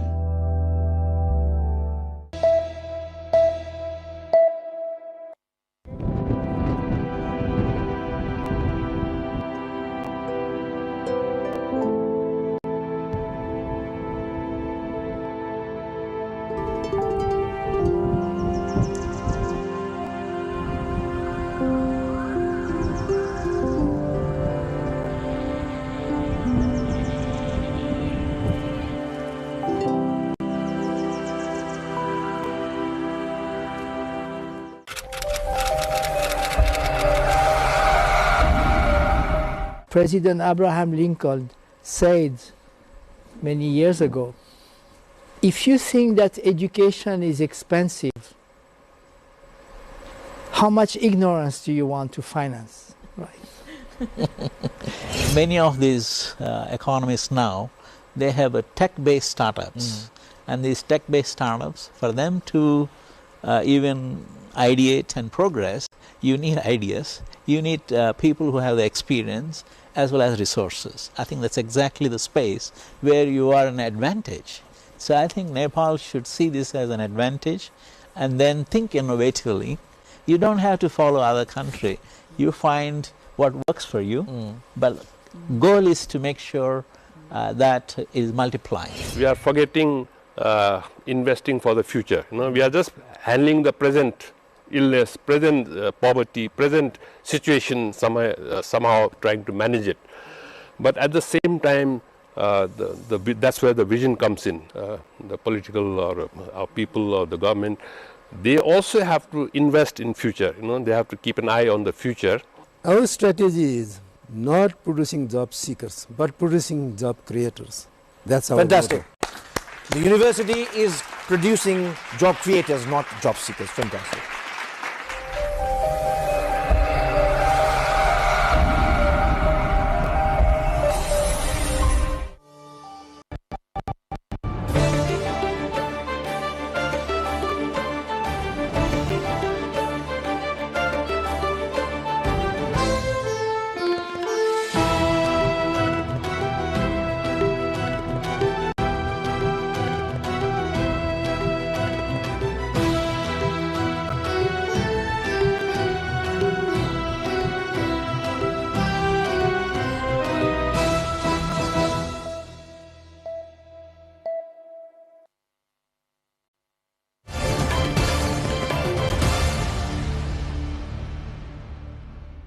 US President Donald Trump has lashed out at the UK and other countries, telling them to go get their own oil from the Strait of Hormuz. Trump issued new threats to obliterate Iran's power plants, oil storage, and possibly water desalination plants if a deal is not reached shortly.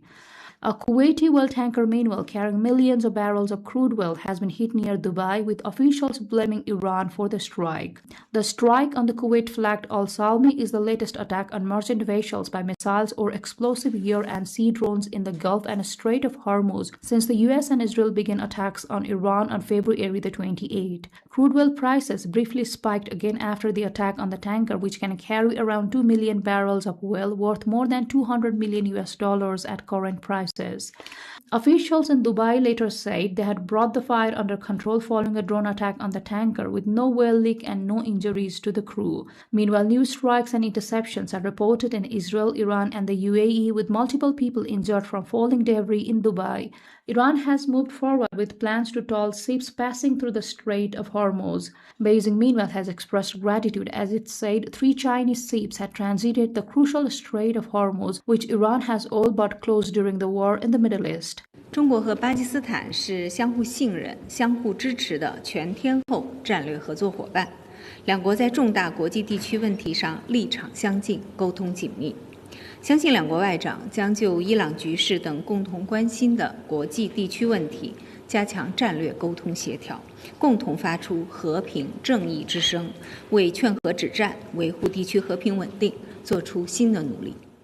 The development comes amid heightened tensions in the region, where Iran has imposed strict controls on the strategic waterway, allowing only limited passage for selected vessels, despite ongoing disruptions to global shipping.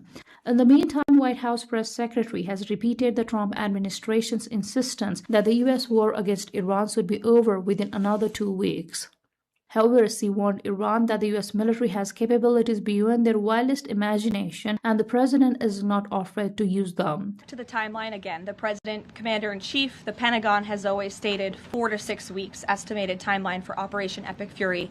We're on day 30 today, so again, you do the math. On how much longer the Pentagon needs to fully achieve the objectives of Operation Epic Fury, which I will reiterate: destroy the Iranian Navy, destroy their ballistic missiles, dismantle their missile and drone production infrastructure, significantly weaken their proxies throughout the course of this operation, and then, of course, preventing Iran from ever obtaining a nuclear weapon. In the 5 weeks of war, thousands of people have been killed, the vast majority in Iran and Lebanon.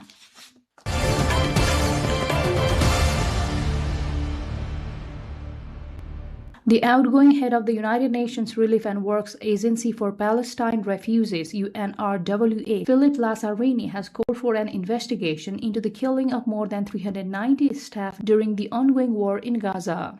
Lazzarini urged the international community to hold those responsible accountable and stressed the need for transparency in documenting attacks on humanitarian personnel. I believe that we need to have a panel, a commission, a high-level panel of experts to look into indeed the killing, but not the killing of our staff, but not just UNRWA, but of the UN, because there have been other colleagues who have been also killed, and we have to look also into the extraordinary large-scale destruction of the agency or UN premises in Gaza. He warned that such losses undermine critical aid operations for Palestinian refugees and worsen the humanitarian crisis in the region.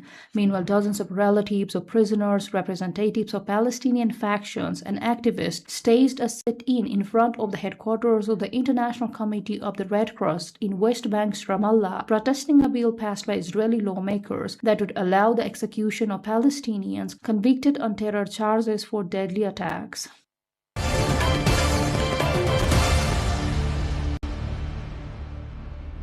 Kaja Kallas, along with European foreign ministers, arrived in Kiev on Tuesday, where they were welcomed by Ukrainian foreign minister at the central railway station. Kallas said it is crucial to keep Ukraine on Europe's agenda and stressed that the war must end with a just and lasting peace. It's also important to remember. It is so important, like you say, in addition to the war that is going on in the Middle East, that we don't let Ukraine slip off the table, because this is happening here and now. This is part of Europe, and that's why it's also Europe's concern that this war will end with just and lasting peace. European ministers from Germany, Poland, Italy, and other EU countries are visiting Kiev to mark the 4-year anniversary of the Bucha massacre and reaffirm support amid tensions over Hungary blocking a €90 billion loan. Officials emphasized the visit underscores the bloc's unity and commitment to Ukraine despite internal disagreements.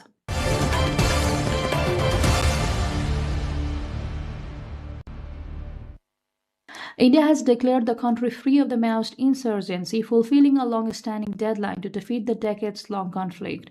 Indian Home Minister Amit Shah told the Parliament that India is free of the rebels known as Naxals. और हमने लक्ष्य किया था कि 31 मार्च को नक्सल मुक्त करेंगे। मैं पूरी व्यवस्था होने के बाद देश को भी सूचित करूंगा, मगर मैं ऐसा बोल सकता हूं, धड़ल्ले से बोल सकता हूं कि हम नक्सल मुक्त हो गए हैं। ऐसा कहने में कोई तकलीफ नहीं। The insurgency, which spanned over several central and eastern states and was rooted in grievances over land, poverty, and marginalization, had for years posed as one of the country's most persistent internal security challenges. Officials said sustained security operations, development initiatives, and improved coordination between federal and state agencies had significantly weakened the movement in recent years. It is added security forces will remain vigilant to prevent any resurgence of militant activity in the affected regions. They also said efforts will continue to address the underlying socio-economic issues to ensure long peace and stability.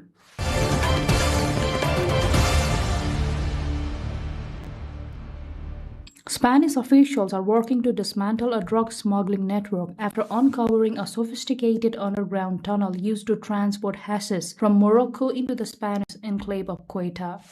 The multi-level tunnel, reportedly equipped with rails and wagons, was designed to move large quantities of the narcotic across the border, highlighting the scale and organization of the trafficking operation.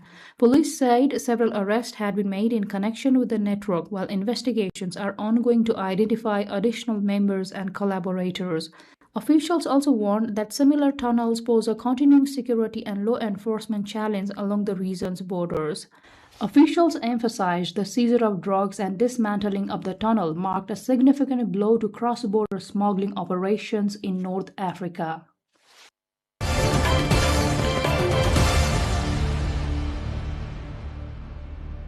Toxic jellyfish in the Mediterranean have washed ashore along the coast of Mersin in Turkey. It is understood that the jellyfish observed on the beaches are believed to have been carried ashore by recent storms. A large number of jellyfish have been reported along the shores of Mersin, one of Turkey's leading tourism cities.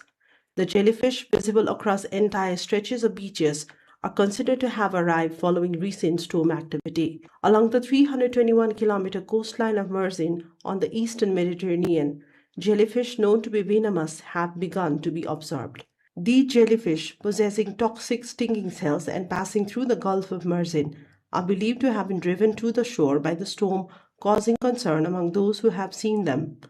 Originating from the Red Sea, these jellyfish have been spotted at coastal areas in the city, including public beaches in Erdemli. Individuals fishing from the shore have noted that they have been encountering a high of jellyfish, particularly over the past 4 to 5 days.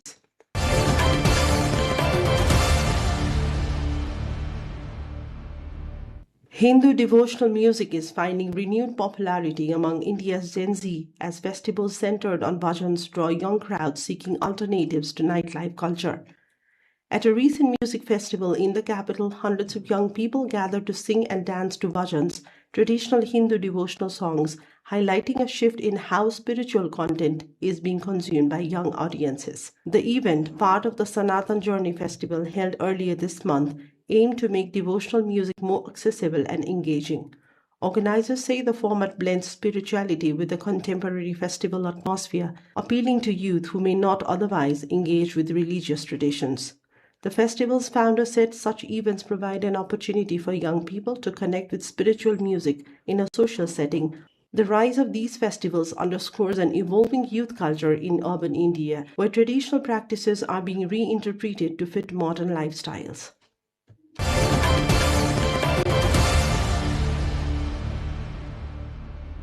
The heli-skiing or the helicopter skiing season in the Kakar Mountains of Rijeh, a major hub for winter tourism in Turkey, is drawing to a close. The 3-month organization attracted approximately 400 athletes, primarily from European countries.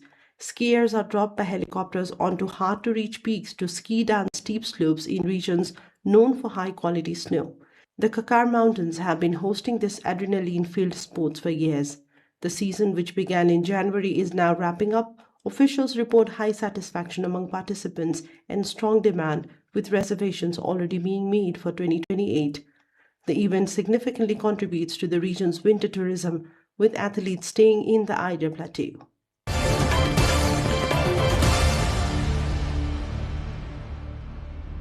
Young penitents gathered in the Spanish historic town of Ronda to take part in the solemn and vibrant Palm Sunday procession, marking the beginning of Spain's famed Holy Week, also known as Semana Santa. Dressed in traditional robes and pointed hoods, the young participants joined older members in a display of devotion that has been passed down through generations. Across Spain, from Sevilla to Malaga, the start of Semana Santa transforms cities and towns into stages of religious pageantry and cultural expression. Brotherhoods carry elaborate floats depicting scenes from the Passion of Christ through narrow streets lined with spectators as the sound of drums, trumpets, and solemn marching bands fills the air. In Ronda, the participation of young penitents highlights the enduring importance of tradition among newer generations. Families often take pride in passing down membership in brotherhoods, ensuring that these centuries-old customs continue to thrive. The processions are not only acts of faith, but also significant cultural events that attract visitors from around the world. As the week unfolds, each day will bring its own processions and rituals, culminating in Easter Sunday celebrations. For many in Spain, Semana Santa is a deeply moving time that blends spirituality,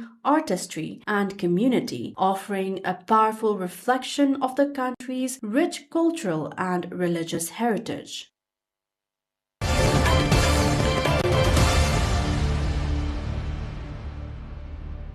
Known for its glitzy stage costumes and sometimes outlandish performances, the Eurovision Song Contest is now launching its first ever Asia edition. Broadcasters from 10 countries in the region, including South Korea, Thailand, and the Philippines, have confirmed that they will be taking part, adding more countries to follow.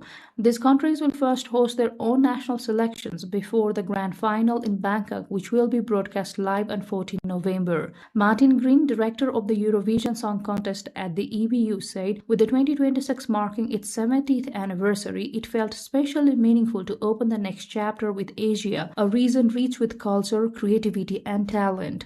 First held in 1956, Eurovision has grown into the world's longest-running international music competition. This is not the first time Eurovision has tried to expand beyond its core competition. In 2022, it held the American Song Contest, which saw representatives from all 50 U.S. states. However, this stateside edition, hosted by Snoop Dogg and Kelly Clarkson, suffered from poor viewership and was not renewed for a second year. It seems organizers hope an Asian contest will be more successful.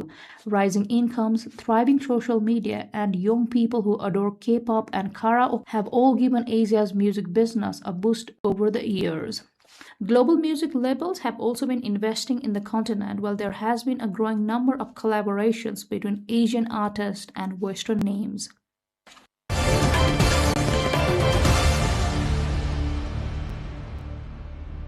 Seas of flowers across China are drawing flocks of tourists to appreciate the picturesque sceneries and get close to nature. In Beijing, local residents are attracted by nearly 6,000 cherry trees lining along a riverside walkway to enjoy flowers for spring outing. In Qingtai City, North China's Hebei province, a vast sea of rapeseed flowers are covering the fields layer upon layer, painting a picturesque scene of a spring countryside. In Lichao City, South China's Guangxi-Zhuang Autonomous Region, 300,000 Bahuhinia trees are lighting up the city into bright purple, drawing visitors to be immersed in the nature in spring.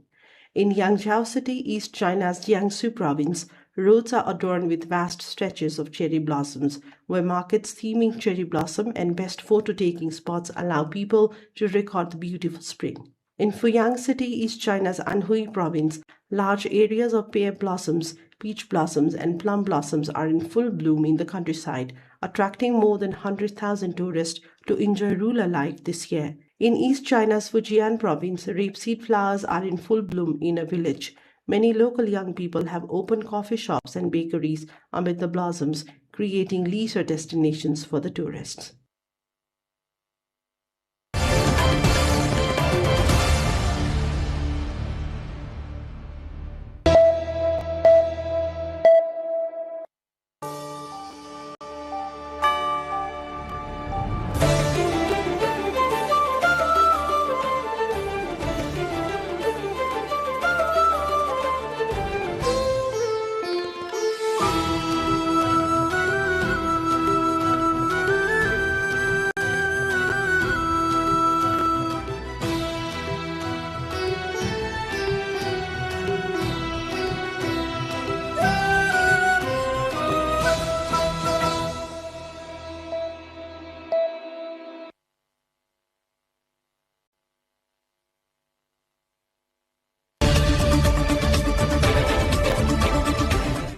Hello and welcome to The Perspective on NTV World. I am Sabika Shrestha, your host for the weekly current affairs program.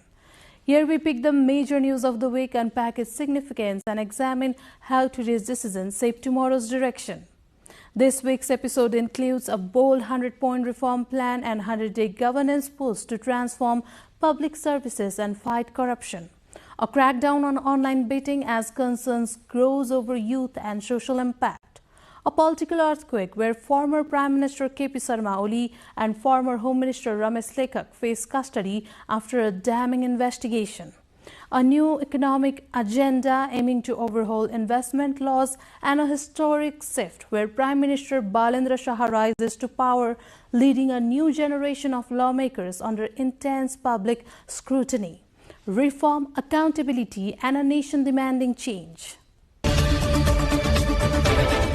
The government has officially launched an expansive 100-point action plan marking a significant move toward governance reform with strictly allotted timelines for its most critical reforms. This wide-ranging roadmap aims to modernize the state apparatus through digital integration and enhance accountability. While the plan is being held as a bold vision for a new governance era, analysts are closely observing how these ambitious targets will navigate long-standing systemic and structural hurdles. Here's the report. The government's 100-item reform agenda has officially shifted into high gear, establishing a clear results-based framework for public administration. By assigning specific time-bound targets to each major action point, the administration aims to replace traditional bureaucratic lag with a culture of immediate delivery. Very recently, the government have introduced with 100 points the reform agenda.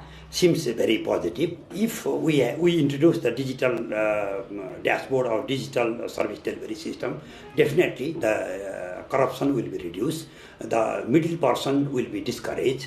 It means the faceless bureaucracy will introduce. Basically, for this purpose, we have to look the internet access services to all the Nepalese people.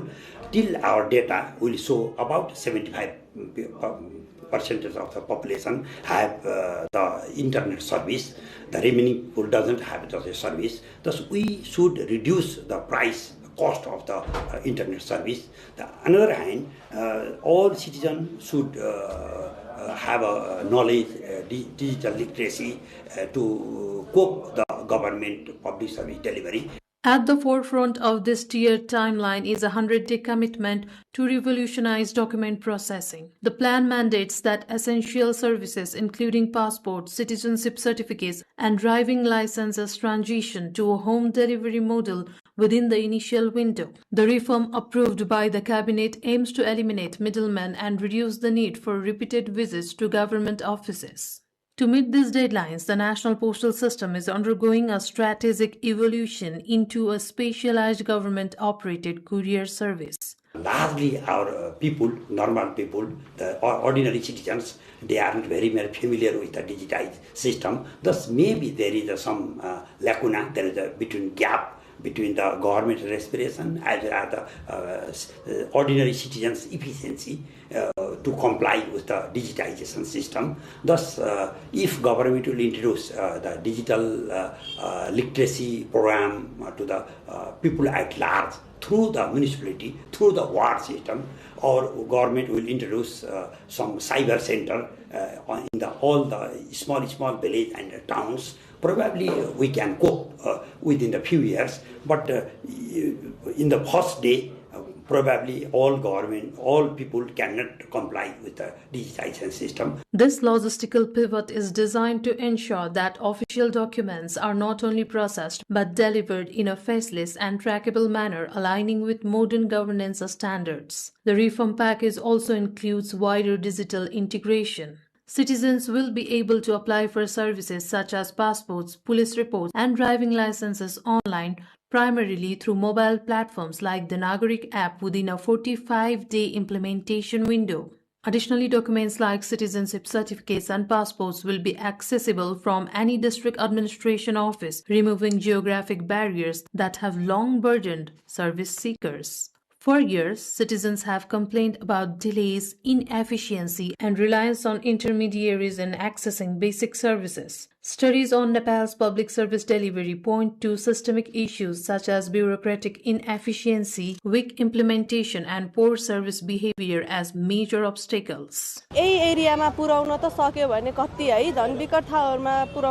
त्यो नीति चाहिँ राम्रो हो लागू गर्न चाहिँ अलि प्रभावकारी हुन्छ कि हुन्न त्यो चाहिँ अब हेरौं कस्तो हुन्छ सरकारी कामहरु एक त यसै ढिला हुन्छ एक नम्बर कोठाबाट 6 नम्बरमा जाऊ 6 नम्बरबाट 10 नम्बरमा जाऊ सारै झ्या हुन्छ त्यो भन्दा अब यो नीति चाहिँ राम्रो हो लागू गर्न चाहिँ कसरी कतिको सक्छ भन्ने कुरा हो. The government's push to digitize services and introduce home delivery appears to directly respond to these grievances. By reducing the need for physical interaction and standardizing timelines, the government hopes to foster a more efficient and user-friendly environment. While the goals are undeniably high, the success of the 100-point plan will serve as a litmus test for the state's capacity for rapid transformation. As the countdown begins, all eyes are on the bureaucracy to see if it can rise to meet this ambitious new standard of governance. The newly elected government has unveiled a 100-point reform action plan following its first cabinet meeting at Singhadarwar. The roadmap targets administrative clusters, prioritizing digital service delivery, anti-corruption measures, and time-bound social welfare projects. Key milestones include the removal of political groups from campuses within 60 days and the launch of province-wide blue bus services for women within 100 days. Subeksha Razak explores more. In its very first cabinet decisions, the newly formed government has laid out an ambitious 100-point action plan positioned as a national to-do list to modernize governance, strengthen accountability, and simplify everyday life. Section A. At the political level, the government has committed to initiating dialogue on constitutional and electoral reforms, while also announcing a high-level probe into the September protest-related incidents within a week. It has further pledged to ensure that recommendations from past commissions are translated into action within fixed timelines. Section B. Administrative reform, reconstructing and austerity. On administrative reform, the focus is on downsizing and efficiency. The cabinet proposes to limit the number of ministries to 17, reduce bureaucratic layers. In decision-making, removing political party unions from the civil service and introduce performance-based evaluation across the civil service. Party-affiliated structures within state institutions are also set to be removed. Section C. For citizens, the plan signals changes in how public services are delivered. The government says it will establish extended hour service centers, introduce a round-the-clock grievance system, and enforce time-bound delivery of essential documents such as passport and licenses. Home delivery of official documents is also under consideration. Section D, digital governance, data governance and communication. A significant portion of the reform agenda centers on digital governance. This includes app-based public services, identity verification, and the creation of an integrated national data system to eliminate repetitive paperwork. New legislation on data protection and information technology is expected within the next 2 months. Section E, good governance, transparency and corruption control. On governance and accountability, the plan outlines stricter anti-corruption measures. A high-level mechanism has been proposed to investigate the assets of public officials alongside digital systems to track financial activity and flag irregularities. The government has also indicated safeguards for whistleblowers. Section F, public procurement and project management reform. Public procurement and infrastructure development are another key focus. The government plans to digitize project tracking, fast-track approvals for major infrastructure, and intervene directly in projects where contractors repeatedly fail to deliver. Section Z, investment, industry, private sector promotion and tourism. In the economic sector, the reform package aims to improve the investment climate. Measures include faster business registration, time-bound approvals for large projects, and a unified platform to manage regulatory processes. Support mechanisms for small and medium enterprises have also been proposed. Section H, energy and water resources. Sector-specific commitments extend to energy, revenue, and natural resources. These include plans to expand electricity exports, introduce digital tax systems, and consolidate dormant public funds for development use. Section I, revenue reform. Sector-specific commitments extend to energy, revenue, and natural resources. These include plans to expand electricity exports, introduce digital tax system, and consolidate dormant public funds for development use. Section J, health, education and human development. In social sectors, the government has announced provisions for free hospital beds for low-income groups, affordable medicine programs, and reforms in education, including efforts to depoliticize campuses and ensure timely publication of results. Section K, agriculture, land and infrastructure. Agriculture and land reform also feature prominently. The plan includes guaranteed minimum prices for key crops, time-bound payments to farmers, and programs to provide land or housing to landless families. Section L, other strategic and social security decisions. Additional measures include women-focused public transport services, enhanced safety mechanisms, and steps to address financial irregularities in cooperative institutions. Taken together, the 100-point agenda outlines a broad and time-bound policy direction. Its impact, however, will depend on implementation on the months ahead. The government has set clear timelines for many of these commitments, placing early focus on delivery as it begins its term. Nepal has launched a sweeping crackdown on online betting, warning that a surge in digital gambling among young people is fueling debt, mental stress, and family conflict. Authorities say all illegal betting apps will be blocked as part of a broader effort to regulate the sector, but concerns remain over enforcement, with users potentially bypassing restrictions through VPNs and new platforms. Aprila Gising Lama along with Samriddhi Karki brings more. The government says the rapid rise of online betting among young people is creating serious financial and social problems, with many falling into debt. In response, authorities have stepped up efforts to crack down on illegal betting conducted through digital platforms. Officials say no such apps will be allowed to operate within Nepal. They add that this move is not just about banning apps, but part of a broader effort to regulate and curb unlawful betting activities across the country. It also has been stressed online betting leads to mental stress, family conflicts, and other related problems. Nepal सरकार सञ्चार तथा सूचना प्रविधि मन्त्रालयबाट नेपाल दूरसञ्चार प्राधिकरणलाई पत्र प्राप्त भइसकेको र त्यो तत्काल प्राप्त हुने बित्तिकै नेपाल दूरसञ्चार प्राधिकरणले त्यस्ता सट्टेबाजी एप र त्योसँग जोडिएका जुन वेबसाइटहरू छन् त्यो चाहिँ तत्काल बन्द गरेर त्यसको जानकारी नेपाल दूरसञ्चार प्राधिकरणलाई गराउनको लागि सम्बन्धित सबै मोबाइल सेवा प्रदायक र इन्टरनेट सेवा प्रदायकलाई हामीले निर्देशन अर्थात् पत्रचार गरिसकेको अवस्था हो। The Nepal Telecommunications Authority has already issued directives to all mobile service providers and internet service providers regarding this matter. The authority has stated it will continue to closely monitor the situation and work in coordination with service providers to ensure effective implementation of the measures.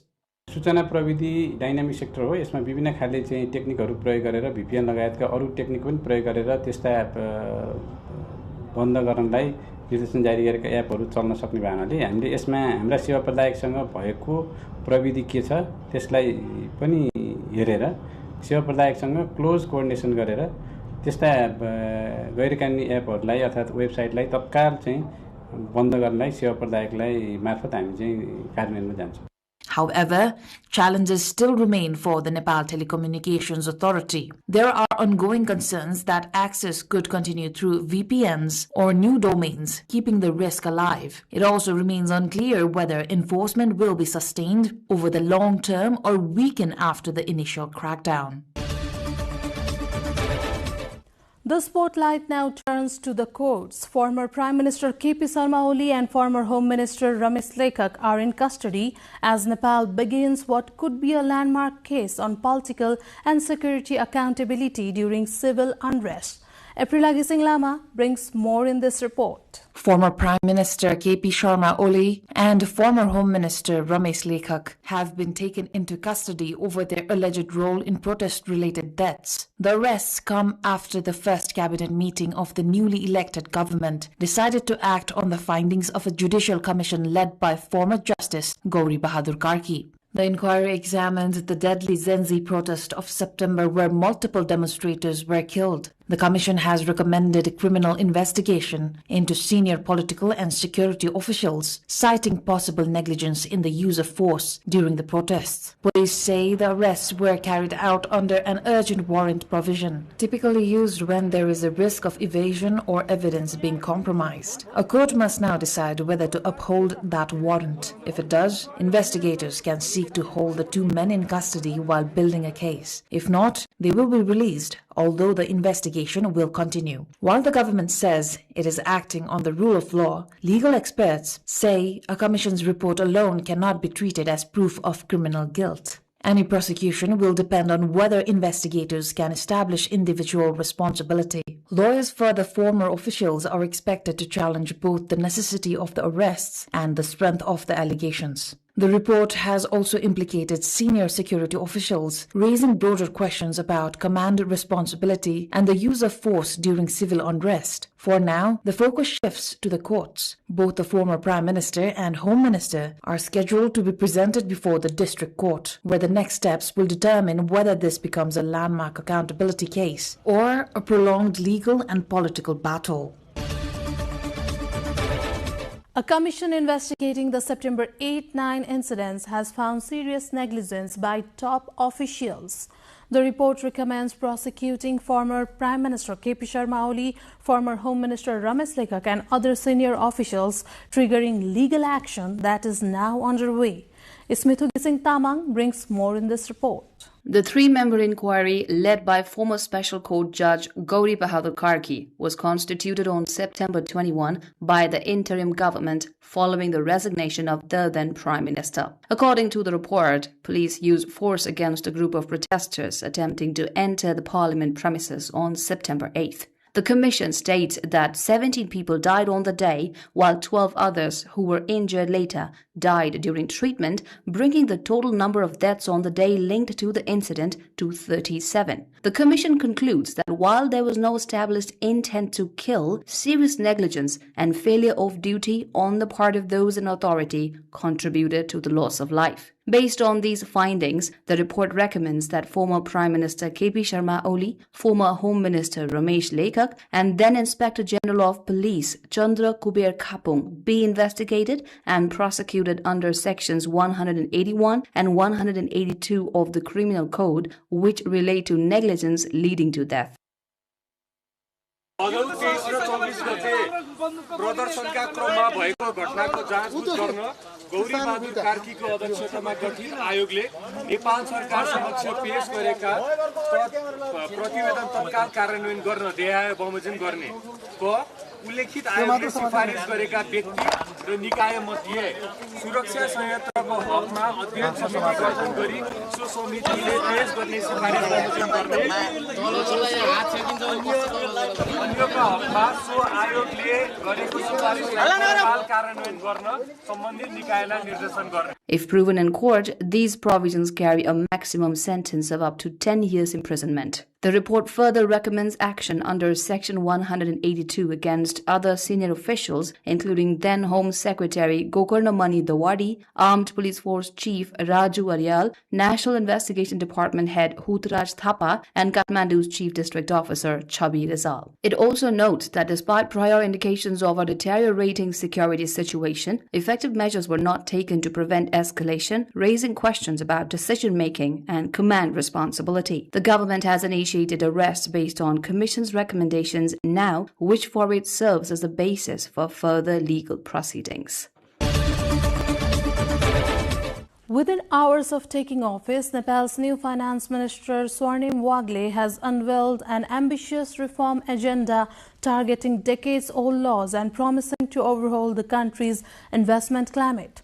Diksha Avasti brings an in-depth coverage. Newly appointed Finance Minister Dr. Swarnim Wagle has moved swiftly, announcing plans to scrap 15 existing laws and dissolve the Department of Revenue Investigation. The proposals are based on recommendations from a high-level economic reform commission led by Rameswar Prasad Khanal. The government says many of these laws, some dating back to the 1950s, have long created regulatory bottlenecks and discouraged investment. Among those targeted are laws governing import-export controls, revenue leakages, black marketing, and restrictions on overseas investment, as well as legacy legislation related to land ownership and administrative procedures. Officials argue that removing outdated provisions could simplify doing businesses and align Nepal's legal framework with a more open market-oriented economy. But the announcement also raises questions about oversight, particularly with the planned dissolution of the Department of Revenue Investigation,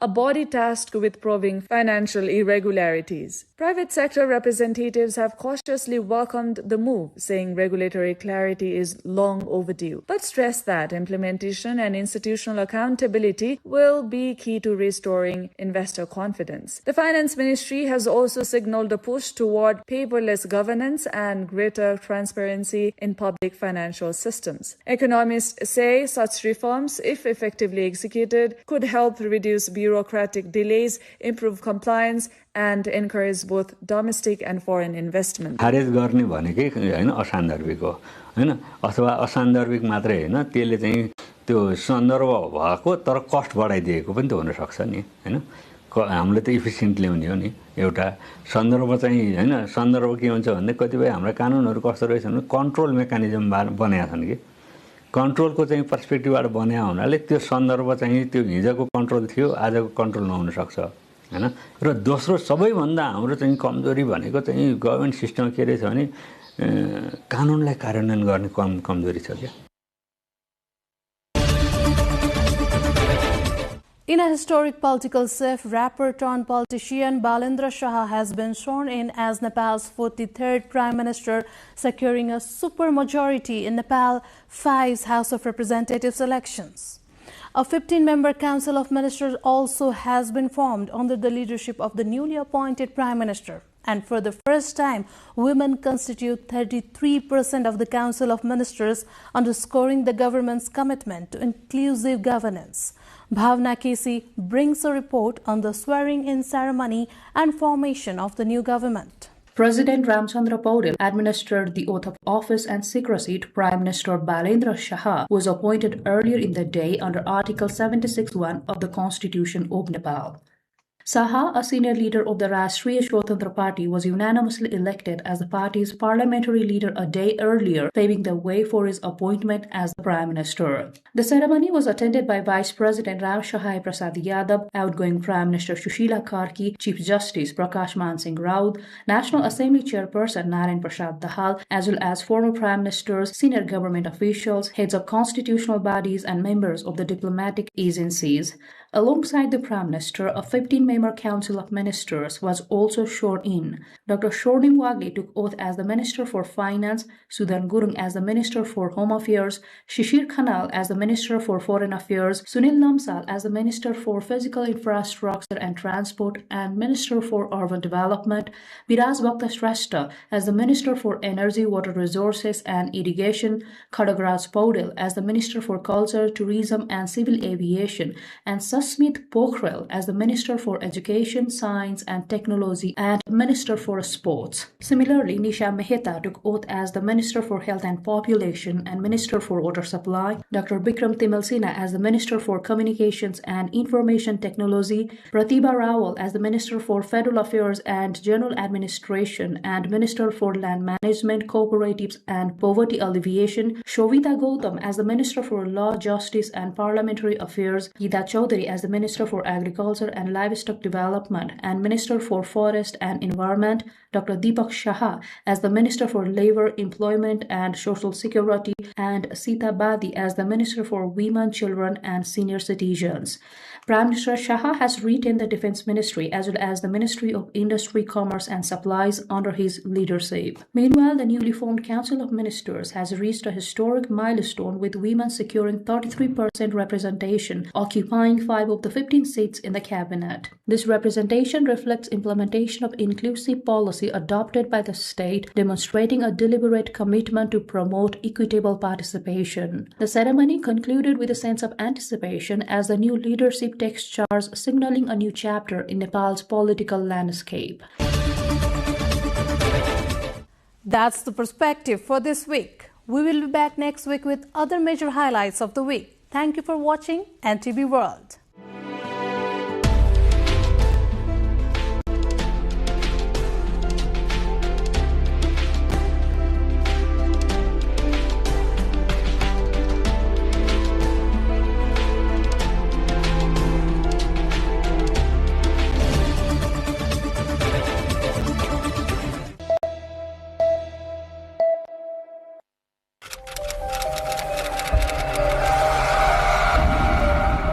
President Abraham Lincoln said many years ago, if you think that education is expensive,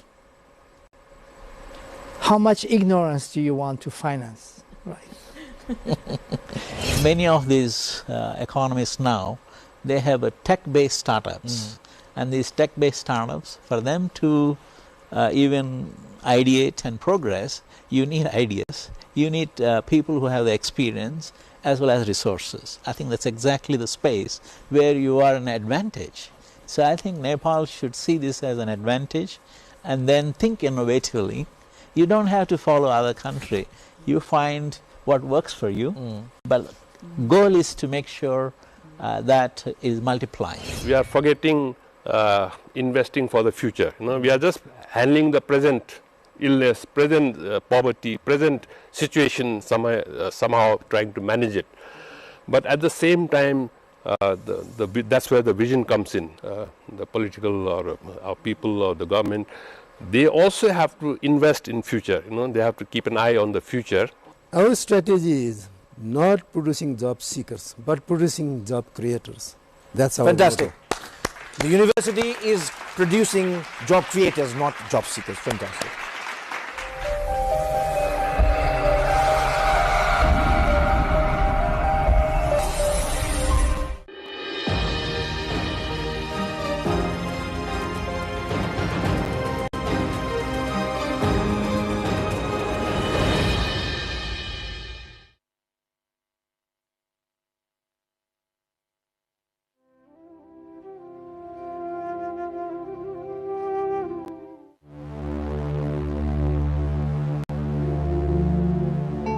A majestic destination blessed by cultural, religious, historic and natural diversities.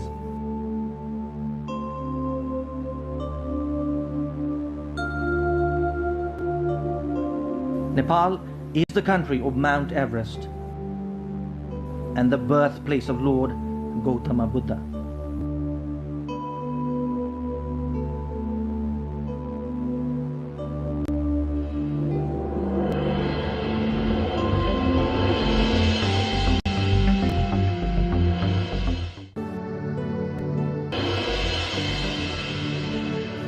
Karnali is synonymous to Nepal.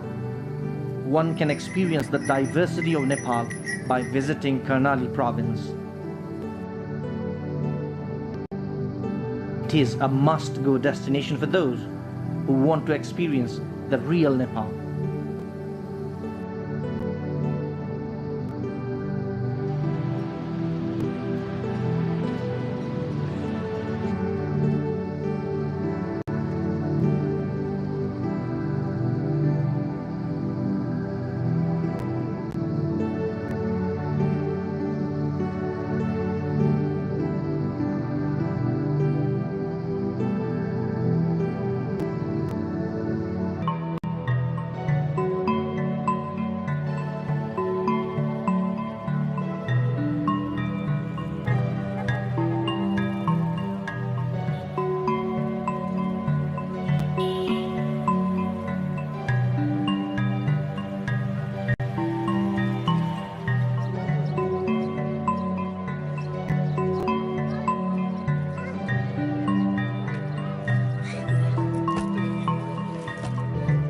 Karnali, that represents Nepal's age-old civilization, is in itself mesmerizing.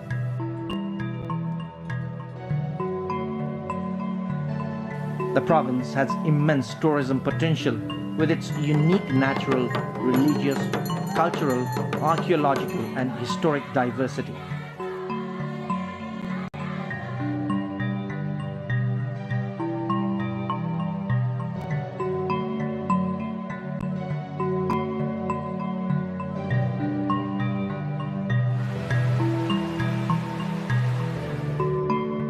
The famous tourist destinations in the province have played an important role in representing Nepal at the international level.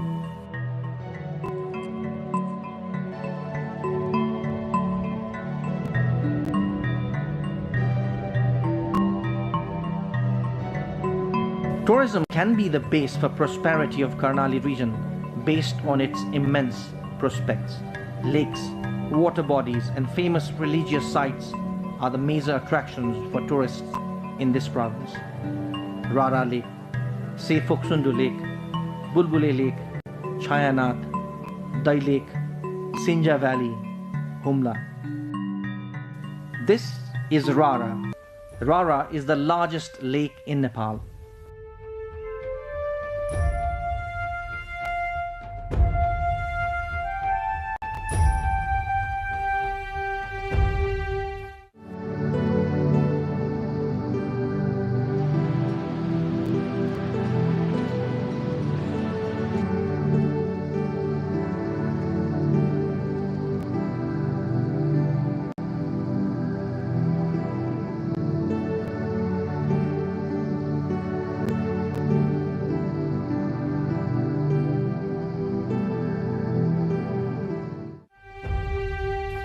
The lake is situated at Chayanath Rural Municipality of Mugu District in the Rara National Park.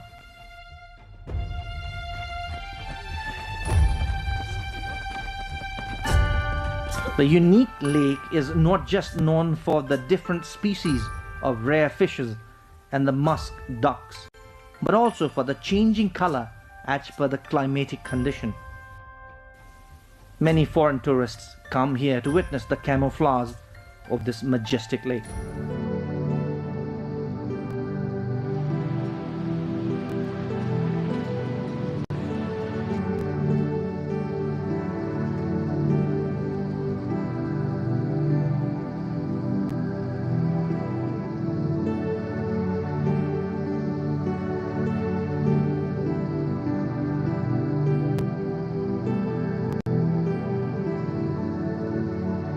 A virgin destination a few years back.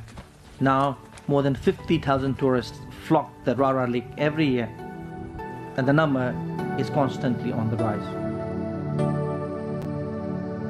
Land and air are the two means to reach Rara Lake.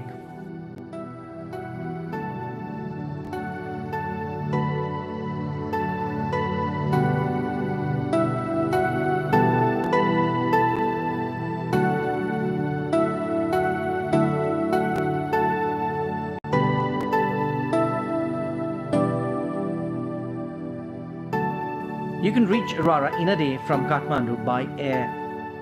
From Trivandrum International Airport, Kathmandu to Nepalganj, and another flight from Nepalganj to Talcher Airport in Mugu is the easiest option.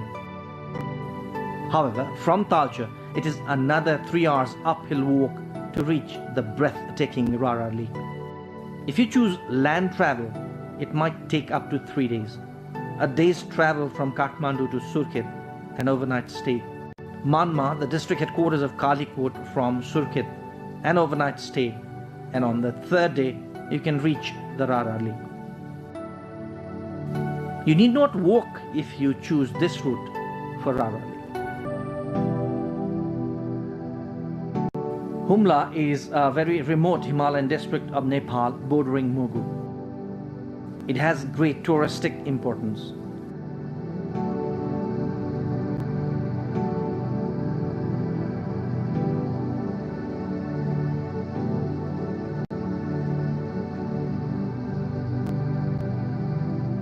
Many pilgrims who want to go to the mythical Kailas mountain via Mansarovar take the journey via Humla district.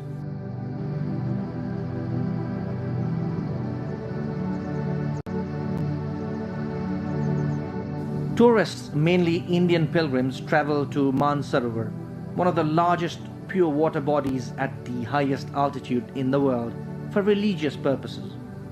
This is the shortest and the most convenient route for the pilgrims.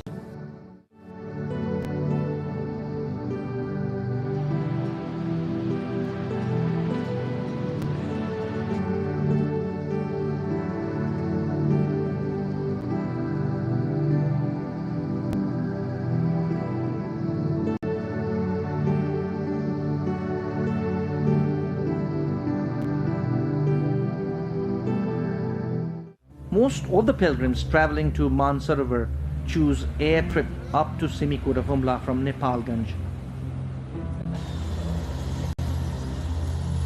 From Simikot, helicopter trip up to Hilsa, from where they enter Chinese autonomous region of Tibet.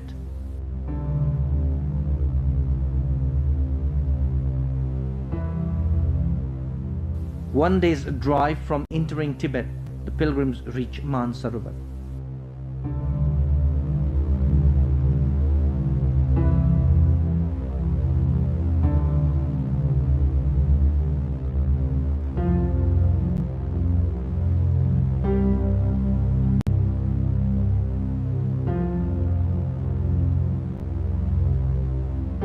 The Kimi Valley of Humla is another new tourist destination in the district.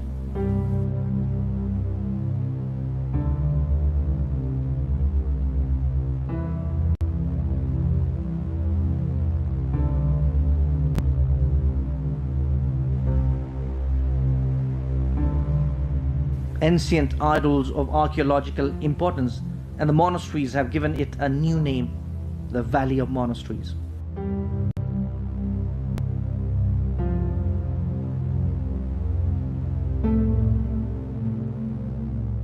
These priceless statues, sculptures, and artifacts are the major attractions in the valley.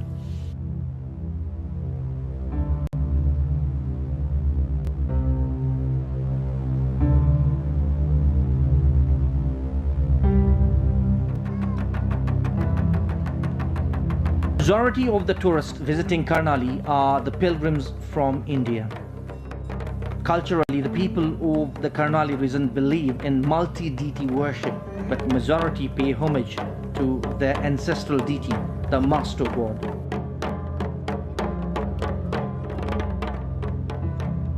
The famous ritual of worshipping 12 master deities has become a popular subject for researchers and tourists alike.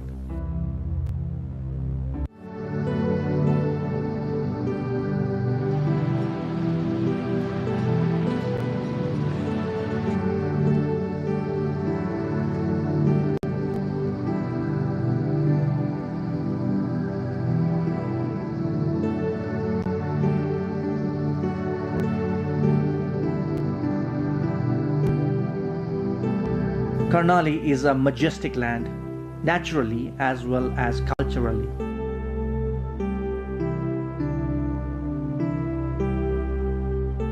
It has religious and cultural heritages in abundance. It offers attractions for tourists of varying interests.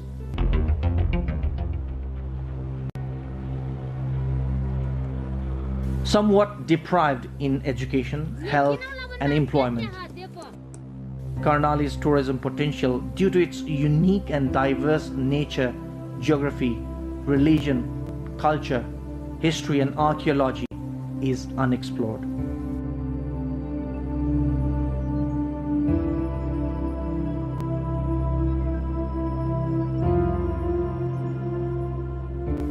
Many potential tourist destinations have yet to be explored in this region.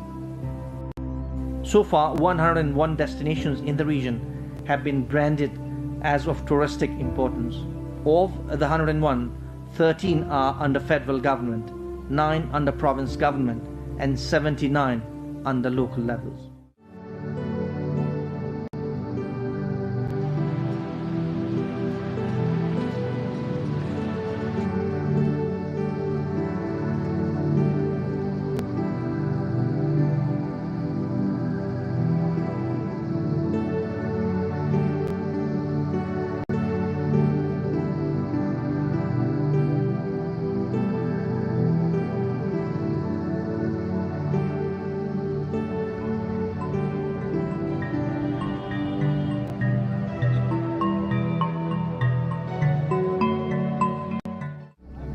Karnali might lack top-class infrastructures including roadways, hotels or communications, but many destinations attract adventure tourists.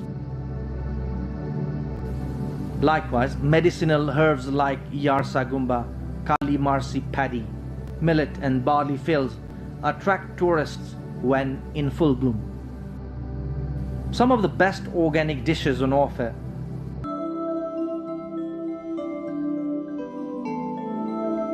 you might find Kali Marsi paddy, honey, broad beans, dry apple, marfa, barley, sip wool products as the gifts of Karnali. Whitewater rafting in the 5th best river in the world, Karnali, and very tall and majestic Kanjirova, Patarasi and Sisne mountains open for expedition challenge mountaineers and explorers alike.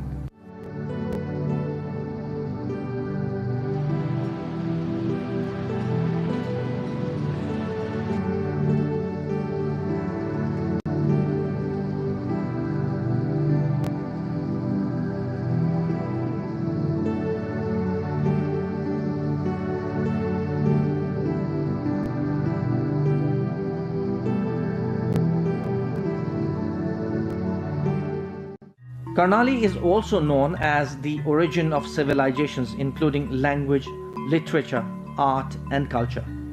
It's a pure and revered land. It has a lot to offer to researchers and explorers. Surkhet, the provincial headquarters of Karnali, is the gateway to most of the tourist destinations. Karnali Highway connects some of the destinations including Kotgadi, Panchadeval, Bilaspur, Mahabu area in Dhading.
Prime Minister Balendra Shah discusses provincial progress with Sudur Pashchim lawmakers, commits to strategic projects.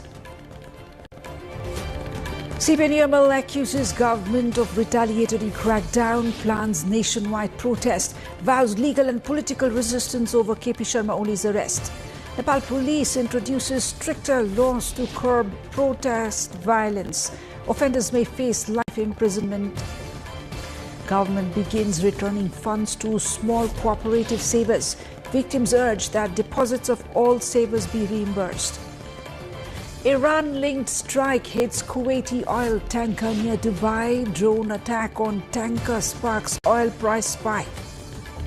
And Nepal loses 1-0 to Laos in AFC Asian Cup qualifier. Defensive error early in second half cost Nepal the match. Hello there, I'm Shivani Thapa Bosnath. Welcome to NTV World News Hour. We're coming to you live from Kathmandu at 2200 as Nepali time. The details now. Prime Minister Balendra Shah has continued his discussions with members of Parliament. Prime Minister Shah sat down with elected lawmakers from Sudur Paschim province to iron out local demands and stalled projects. According to the Prime Minister's office, the meetings were held to understand the issues and local demands of the province. Lawmakers said they discussed development plans within the province and districts with the Prime Minister.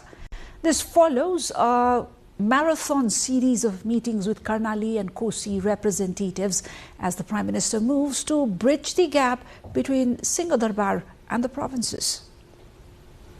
सुदूरपश्चिमका माननीयहरूको बीचमा अहिले हामीलाई तत्काल चाहिने 2 अरब 60 करोडको आसपासको बजेटको लागि हामी एकै ठाउँमा सहमत भयौं र सम्माननीय प्रधानमन्त्री बालेन्द्र शाहज्यूले तुरुन्तै त्यो कुरा आवश्यक छ त्यसको लागि चाहिँ हामी पूर्ण रूपले तयार रहेको छौं भन्ने कुराको जानकारी गराउनु भयो. The CPNUML has concluded that the government is heading toward retaliation and has decided to launch protest across the country. Today, at a meeting of the party secretariat held at the party office in Chassel, it was decided to advance programs of opposition, citing that the illegal and retaliatory crackdowns that began immediately after the government formation have created a state of government terror. UML General Secretary Shankar Pokhrel informed that the meeting expressed serious objection, stating that the government has excessively used force in response to UML's peaceful protest, thereby aggravating the situation. The meeting also decided to continue nationwide legal and political resistance from all quarters against the prejudiced, retaliatory and illegal arrest of party chairman KP Sharma Oli, as said by General Secretary Pokhrel. Pokhrel also mentioned that the government would be warned to act according to the public mandate and sentiment through all 3 fronts: the streets, parliament and dialogue. हाम्रो party अध्यक्ष KP Sharma ओलीमाथि गरेको पूर्वाग्रहपूर्ण तथा प्रतिशोधपूर्ण र गैरकानुनी हाम्रो party अध्यक्ष KP Sharma. To curb rising violence and vandalism during protests, Nepal police is introducing legal measures that could impose life imprisonment on those committing crimes in prohibited areas, while holding them financially responsible for the damages incurred.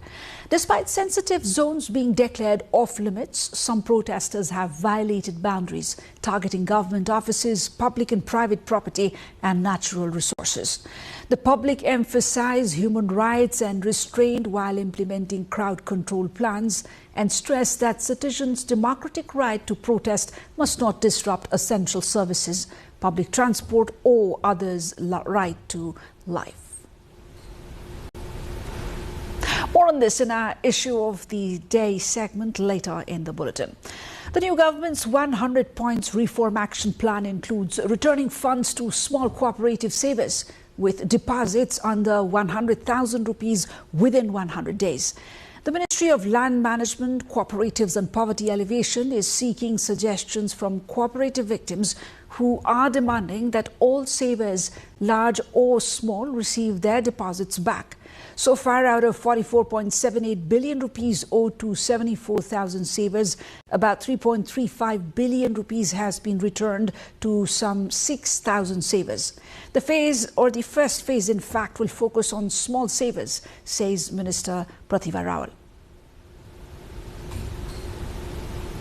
We shall look further in this story in our cover story segment that would come later in the bulletin. For now, let's turn to the international headliner. A Kuwaiti oil tanker carrying millions of barrels of crude oil has been hit near Dubai, with officials blaming Iran for the strike. The strike on the Kuwait-flagged Al Salmi is the latest attack on merchant vessels by missiles or explosive air and sea drones in the Gulf and Strait of Hormuz since the US and Israel attacked Iran on February 28. Crude oil prices briefly spiked again after the attack on the Tanka, which can carry around 2 million barrels of oil worth more than $200 million at current prices. Authorities in Dubai later said they had brought the fire under control following a drone attack on the tanker with no oil leak and no injuries to the crew. Meanwhile, new strikes and interceptions are reported in Israel, Iran and the UAE, with multiple people injured from falling debris in Dubai. Meanwhile, Iran has moved forward with plans to toll ships passing through the Strait of Hormuz. US President Donald Trump issued new threats to obliterate Iran's power plants, oil wells and possibly water desalination plants if a deal is not reached shortly. In their final match of the AFC Asian Cup qualifiers, Nepal was defeated 1-0 by Laos. The Nepali team conceded a goal early in the second half at the new Laos National Stadium. In the 47th minute, following a defensive error, captain Bonfashan Bokong converted a chance inside the penalty area to give Laos the lead. The first half had ended in a goalless draw.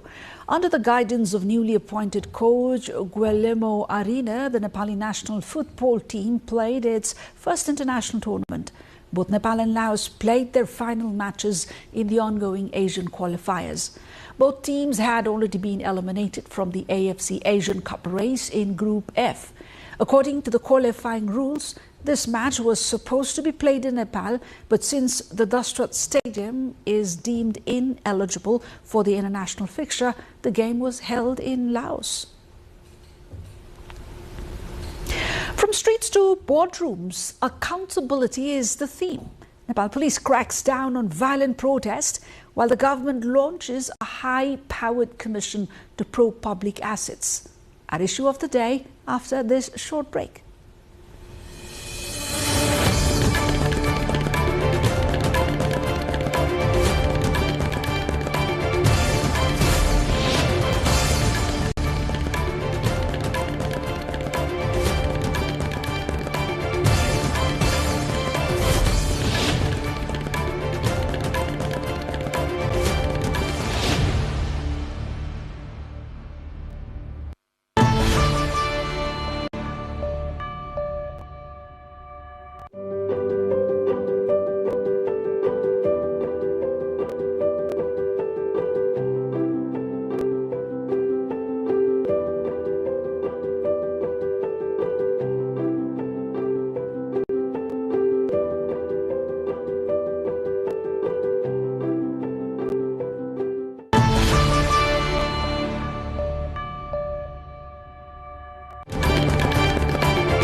We head straight to our issue of the day segment. Voicing one's discontent through any form of expression, including protest, is a personal freedom in democracy.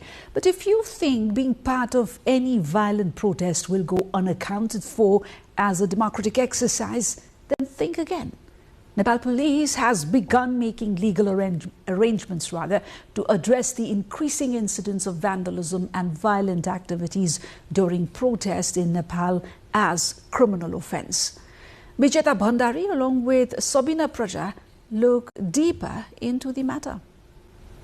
In recent times, incidents of vandalism against public and private property during protests and demonstrations held in the name of various demands have emerged as a serious challenge in Nepal. Considering the security sensitivities, local administration has declared certain important and sensitive locations in each district, including capital Kathmandu, as prohibited zones. But there have been instances of protesters violating these boundaries and engaging in destructive and violent activities. According to Nepal police officials, if anyone violates a prohibited zone during a protest and engages in any unlawful activity, the guilty party may face punishment of up to life imprisonment. The activities include entering a government security agency office or barracks with criminal intent, snatching weapons, looting, or destroying any invaluable natural heritage and rare wildlife.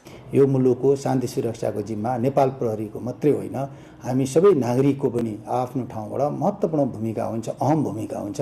Nepal प्रहरी संगठनले सबैमा विनम्र अनुरोध गर्न चाहन्छ, जुन सार्वजनिक यातायातका कुराहरू, सार्वजनिक स्थानका कुराहरू, सार्वजनिक सम्पत्तिका कुराहरू उपभोग गर्न जुन एउटा समान ढङ्गले कानुनबाट व्यवस्था भएको कुराहरूमा कुनै एक पक्षले त्यस्ता चिजहरूलाई अवरोध गर्ने, रोक गर्ने, कसैको अधिकारमा हनन गर्ने क्रियाकलापहरू गर्न कसैले पाइँदैन।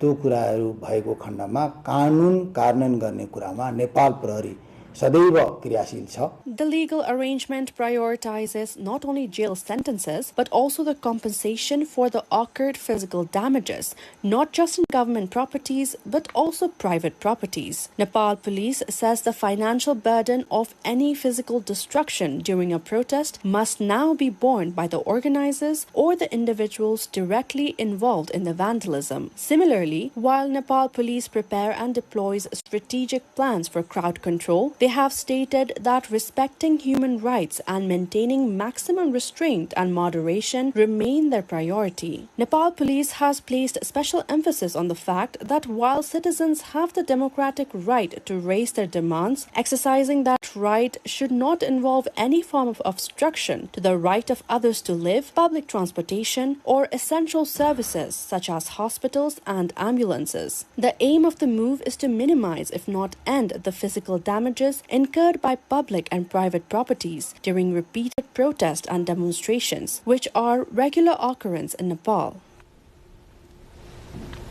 Concerns over widespread corruption in Nepal have repeatedly led to calls for investigations into those holding public office.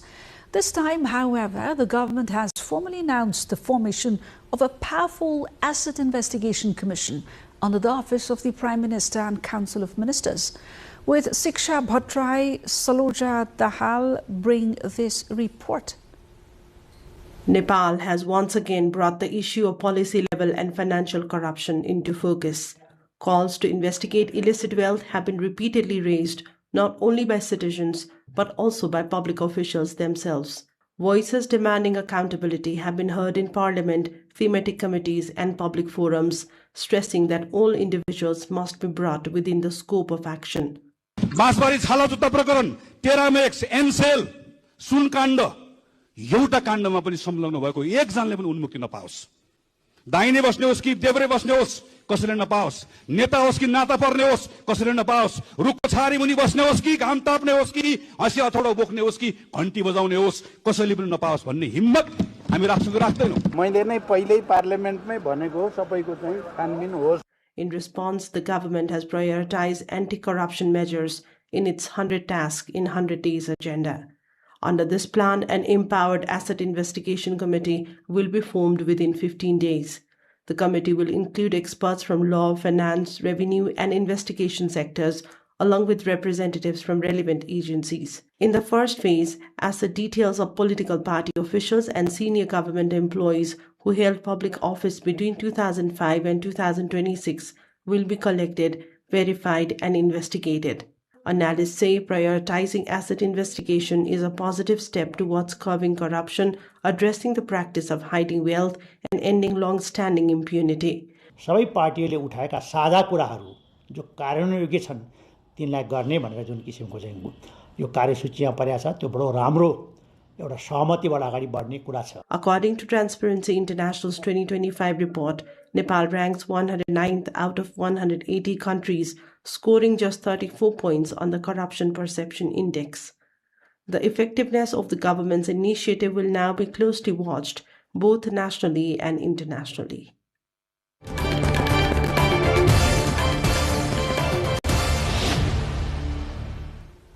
Farmers have been facing a growing monkey menace across Nepal, resulting in protests as they demand urgent government action to protect crops and livelihoods.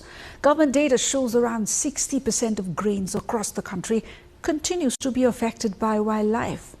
We shall look at the human-wildlife conflict in our cover story. That's after this short break.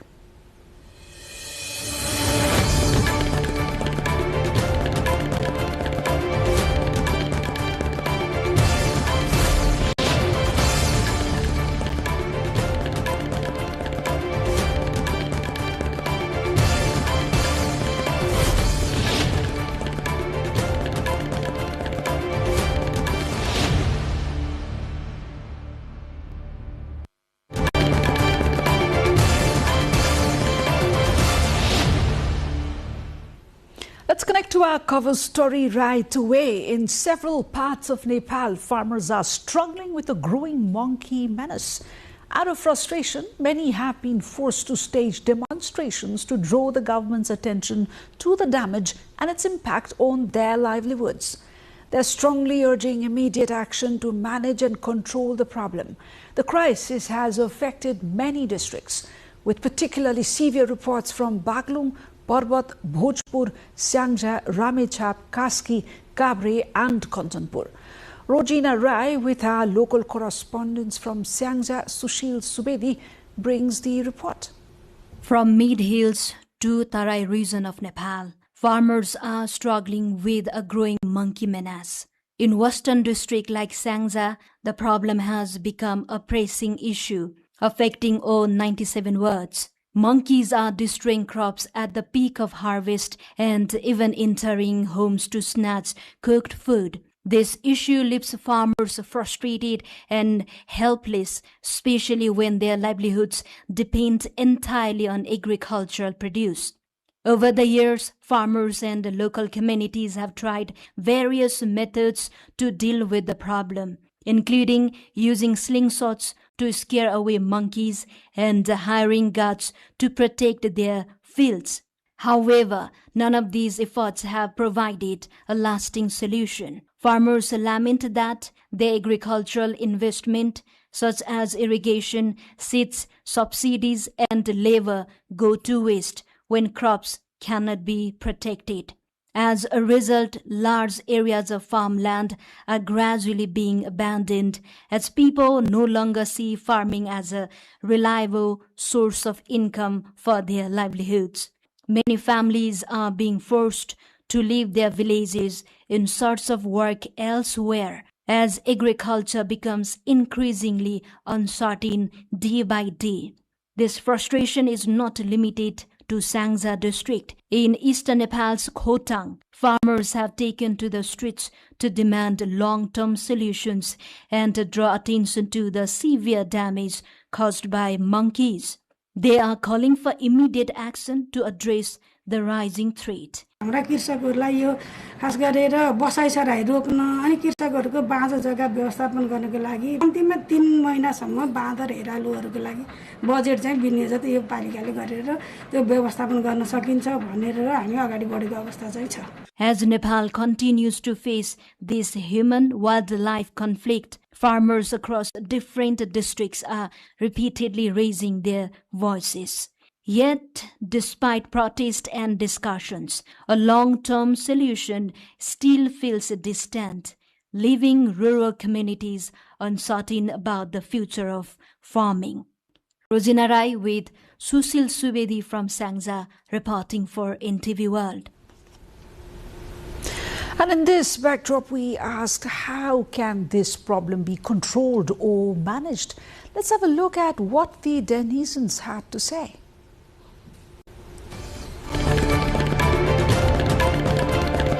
बाँदरले एकदम दुःख दिइरहेछ नि घर घरमा आएर मकै बोकेर जान्छ करेला भन्नु नि पाइँदैन यहाँ फर्सी केही रोपेर खानु पाइएको छैन के बाँदरले र म चाहिँ सबै सखा पार्नु पाएदेखि हुन्थ्यो अब क्षतिपूर्ति त कति गरेको हुन्छ कति गरेको हुन्छ भरै यसो क्षतिपूर्ति दियो पायो भन्छ केही हुँदैन दुःख दिएर किसानहरूले काम गर्नु छोडिसक्यो अनि सबै चाहिँ नि खोला खाल्सीबाट आएर बाँदरले दुःख दिएर केही राख्दैन यसलाई चाहिँ मार्नुपर्छ खेतबारी कानुनले मान्नुपर्छ कि नत्र भने क्षतिपूर्ति दिनु पर्यो अलहरू सबै फुत्ताएर केही छैन पोहोर पनि मकै खानु दिएन केही भाँचिन भन्दा पनि हुन्छ 3 पाण्डोको गद्री भाँचे त्यो के गर्नु सुँगुरलाई मात्रै भयो खुवाएछ अरे के गरिदिनुहुन्छ बाँदरको लागि चाहिँ खानु केही पाइएन दुःख मात्रै भयो हैन मकै झुन्डा राखेको मकै अब बाहिर राख्ने कुरा भएन भित्र झुन्डा राखेको गुन्डामा झुन्डाको मकै पनि लान्छ अनि माथि बरन्डामा राखेको मकै पनि लान्छ अनि अब यो वरिपरि टाढा त खेत के अरे आलुहरू रोप्ने कुरा भएन वरिपरि आलु रोपेको पनि सबै उखालेर लगिहाल्छ आलु रोप्नु छोड्यौँ के अरे काँक्रा फर्सी करेला सबै खाइदिन्छ अनि अरू के भन्नु र यो बाँदरलाई राज्यले चाहिँ व्यवस्थापन गरिदिनु पर्यो कि किसानहरूलाई बाँदर मार्ने अथोरिटी दिनु पर्यो होइन भने गाउँ छोडेर चाहिँ समाज छोडेर चाहिँ हिँड्नुपर्ने अवस्था चाहिँ गाउँ गाउँमा जर्जर अवस्था आएको छ र वन्यजन्तु बीचमा भएका द्वन्द्वलाई न्यूनीकरण गर्न पोलिसी बन्नुपर्छ भन्ने कुरा हो हामीले मकै छरिसकेका छौँ त्यो छरेको बिउ पनि बाँदरले खोर्छेर खाइरहेको छ अनि अरू कुनै पनि बाली हामीले यहाँ लगाउन पाइँदैन त्यो चाहिँ लगायो भनेदेखि त्यसलाई क्यानबाई कुटेरै बस्नुपर्ने हुन्छ अहिले त घरभित्रकै खाना पनि लिएर हिँड्ने हो कि जस्तो आइमा केटीकेटीहरू एक्ला हिँड्दाखेरि झम्टनी हो कि जस्तो डर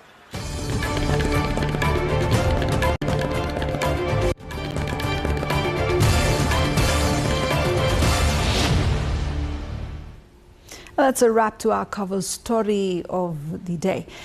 We now move on to the rest of the updates. Former Chief District Officer of Kathmandu, Chhabi Rijal, who was arrested today morning for allegedly ordering gunfire during the Gen Z movement on 8th and 9th of September 2025 for serious negligence in maintaining peace and security, was released later this evening. According to Kathmandu Police spokesperson, Superintendent of Police Pawan Bhatrai, Rizal was released on the condition that he will appear when called for bail. Rizal has been arrested, or rather was arrested, this morning from his residence in Kathmandu's Subhidanagar.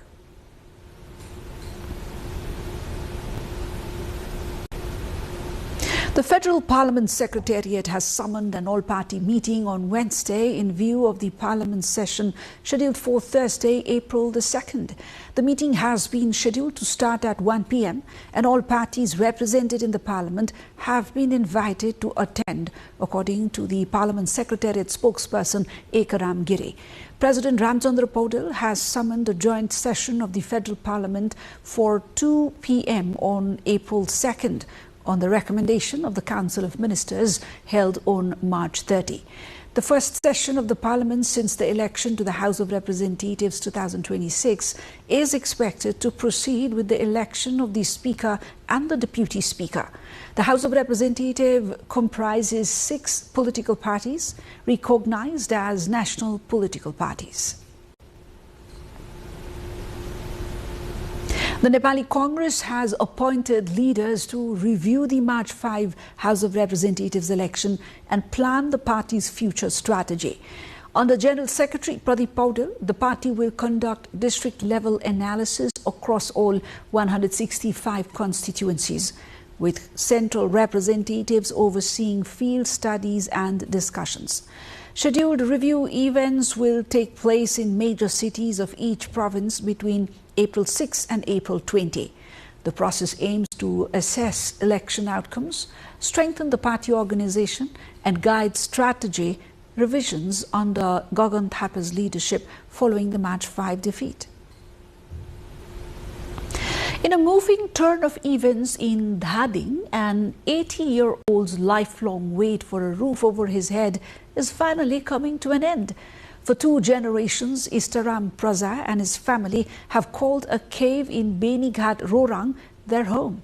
Living near the Maiwang forest without citizenship or access to basic government services, the family has long been forgotten until now. The Nepali Army's Bhairav Battalion has stepped in, deploying 20 personal and technical experts to build a proper residence in record time. The project, estimated at 700,000 to up to 800,000 rupees, is expected to be completed in just 5 days.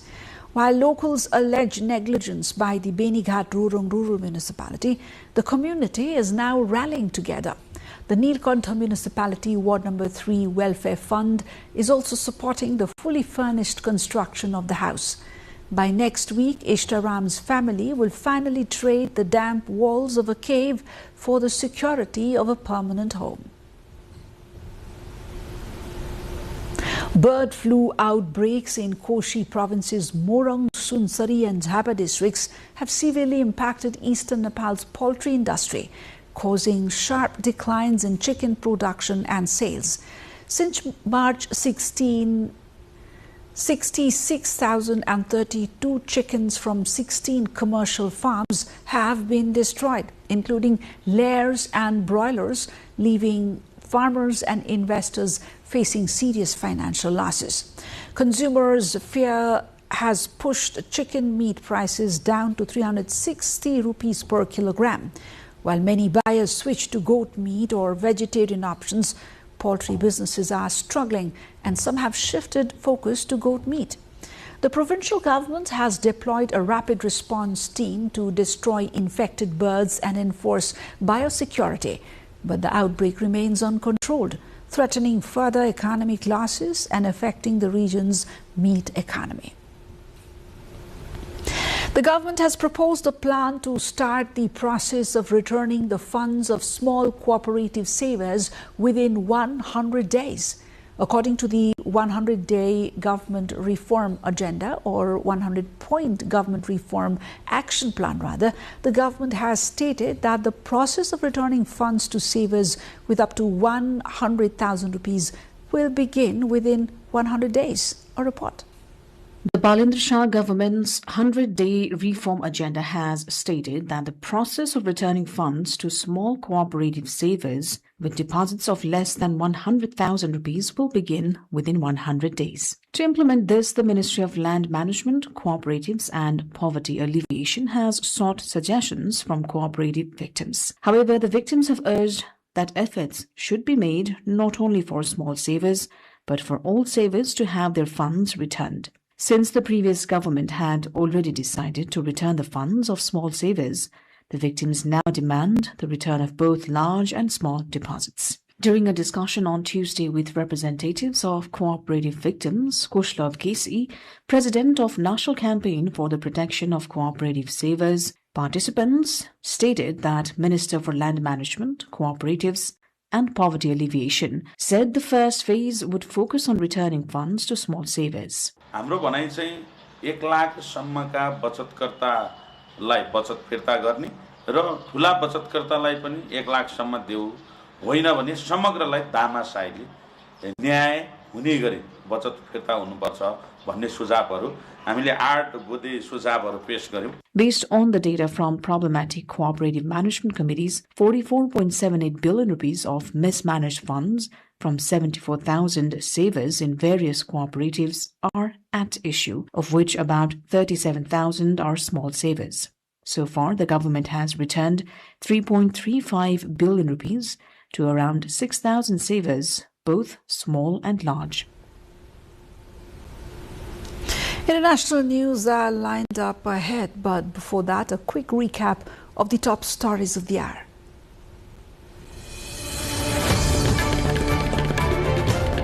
Prime Minister Balendra Shah discusses provincial progress with directly elected Sudur Paschim lawmakers, commits to strategic projects. CPNUML accuses government of retaliatory crackdown, plans nationwide protest, party vows legal and political resistance. Nepal police introduces stricter laws to curb protest violence. Offenders may face life imprisonment. Government begins returning funds to small cooperative savers. Victims urge that deposits of all savers be reimbursed. Iran-linked strike hits Kuwaiti oil tanker near Dubai. Drone attack on tanker sparks oil price spike. And Nepal loses 1-0 to Laos in AFC Asian Cup qualifier. Defensive error early in second half cost Nepal the match.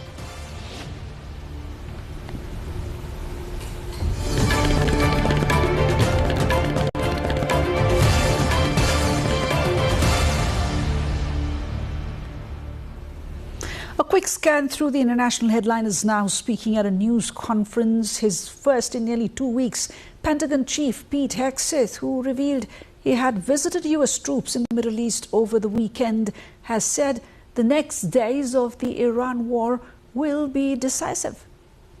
Just 1 month in, only 1 month, we set the terms. The upcoming days will be decisive. Iran knows that. And there's almost nothing they can militarily do about it. Yes, they will still shoot some missiles, but we will shoot them down. Of note, the last 24 hours saw the lowest number of enemy missiles and drones fired by Iran. They will go underground, but we will find them. We recently destroyed another one of their command bunkers. Leaders forced to flee, no water, no power, no oxygen, no command and control.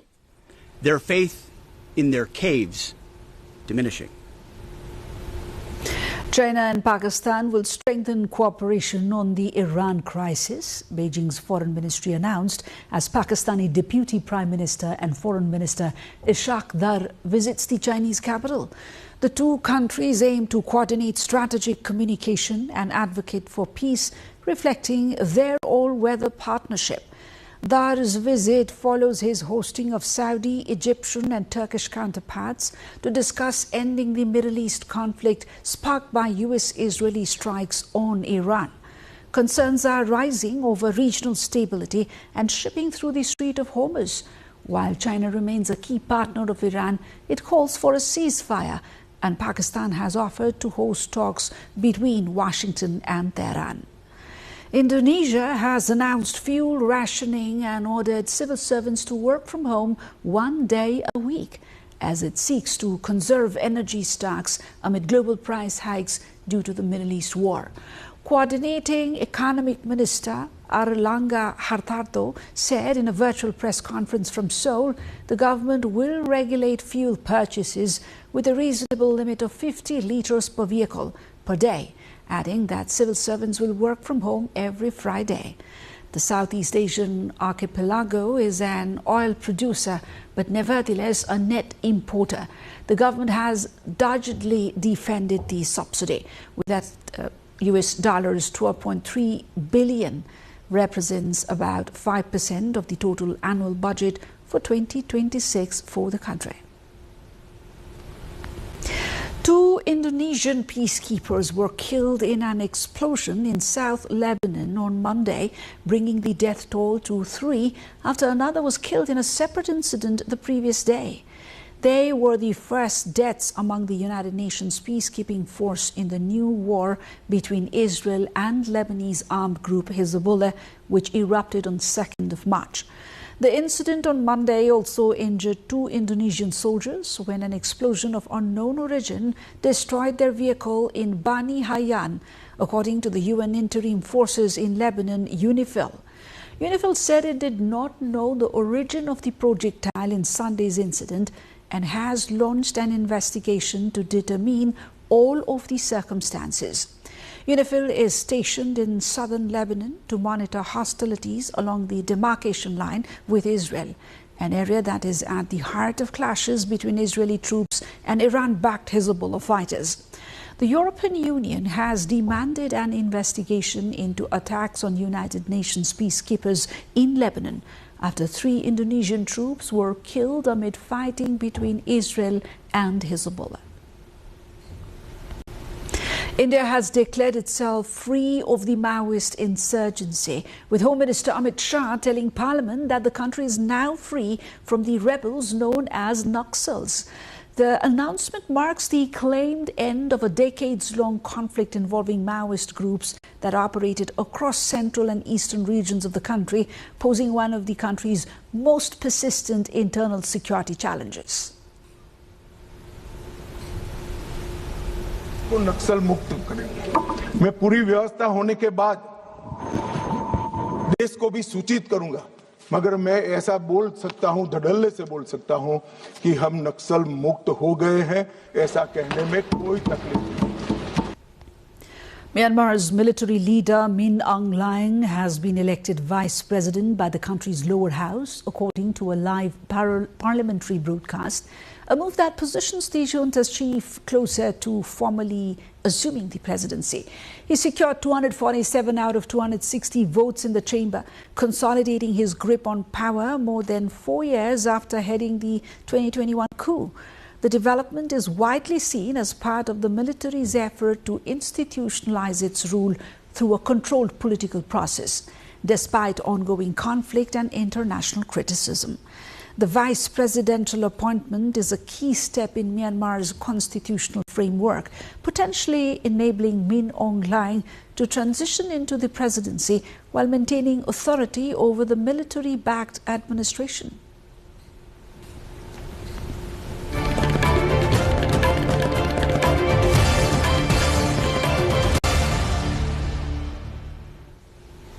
And now we're going for another short breather here. Business updates coming up next. Do stay tuned.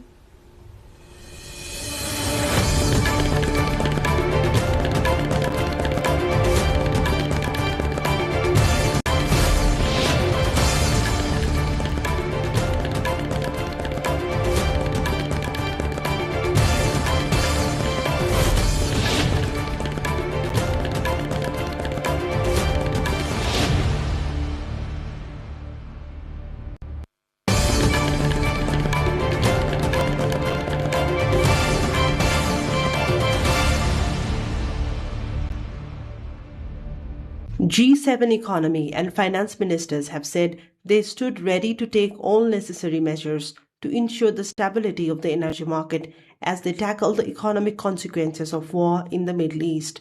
The United States and Israel launched strikes in Iran in late February, and Tehran has hit back by targeting crude exporting countries in the region and halting shipments through the Gulf. The squeeze on supply has pushed oil and natural gas prices higher, with drastic knock-on effects for supply chains in countless industries.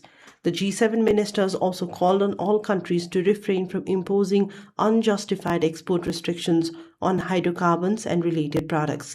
France currently holds the rotating presidency of the G7 advanced economies.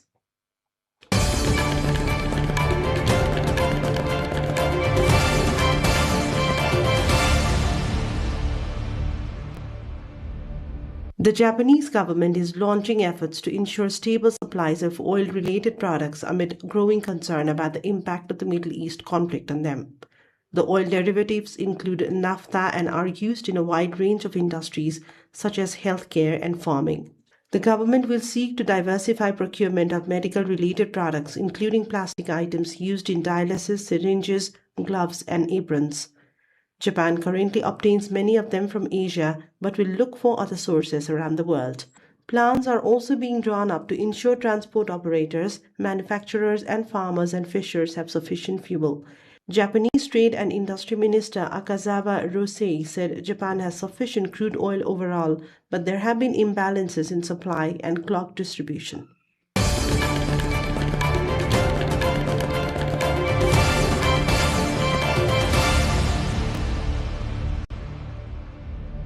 The world's biggest social media companies are not doing enough to keep children in Australia off the platforms, the country's internet regulator says, despite a law that came into effect late last year. The legislation banned users under 16 from 10 platforms, but Australia's independent regulator eSafety says it has significant concerns about the compliance of Facebook, Instagram, Snapchat, TikTok, and YouTube. Australian Minister for Communications Anika Wells also had said that social media companies were aware of the harm they were causing but chose not to act until compelled to do so. She added that eSafety was actively investigating potential non-compliance by 5 social media platforms, including Instagram, Facebook, and YouTube. Australia's ban, which is being closely watched by countries like the UK, was justified by campaigners and the government as necessary to protect children from harmful content and addictive algorithms. Firms like Meta and Snap believe the approach is flawed, but say they're doing the best they can to comply.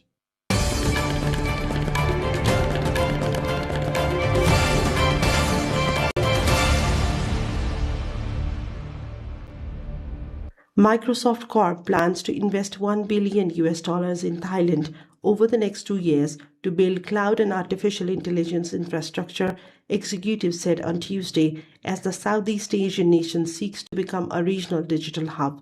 The investment announcement followed a meeting between Microsoft Vice Chair and President Brad Smith and Prime Minister Anutin Charnvirakul at the Government House. The initiative also includes collaboration with the Thai private sector and significant investment in human capital. The move comes as AI adoption accelerates rapidly across Southeast Asia, with Microsoft pledging to support the Thai government's efforts to reduce digital cost and enhance public service efficiency.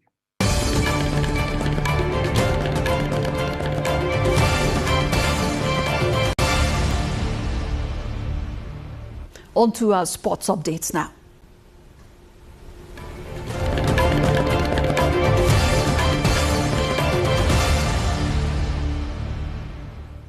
Nepal Police Club defeated Koshi province by 6 wickets in the Prime Minister Cup one-day men's national cricket tournament.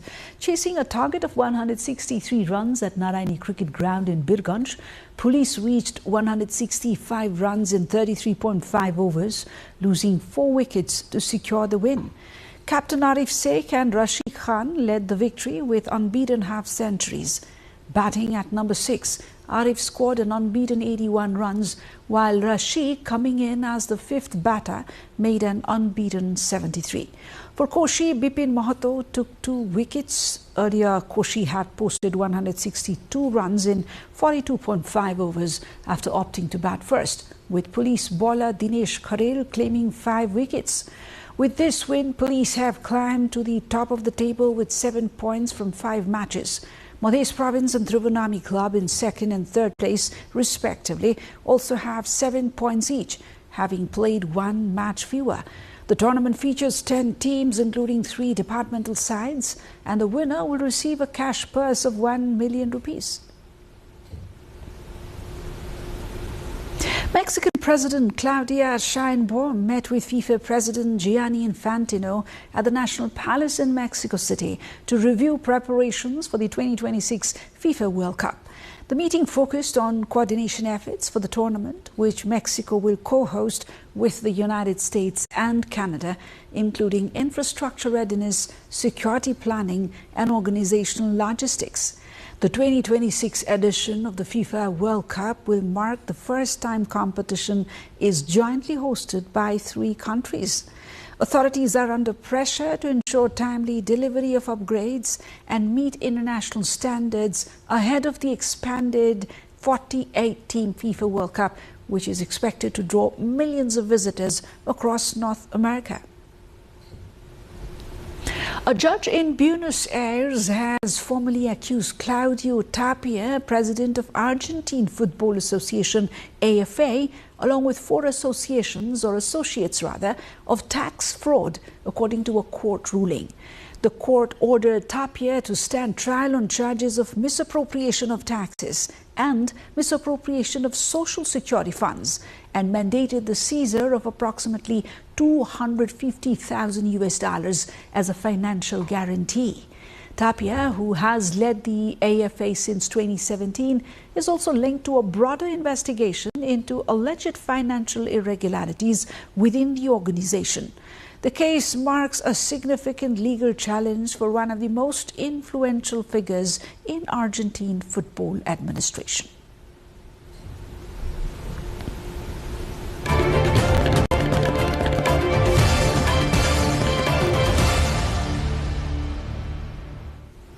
And now the weather updates, first from across Nepal and then the world.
And this brings us to the end of this edition. But before we wrap up, a quick reminder of the top stories of the day.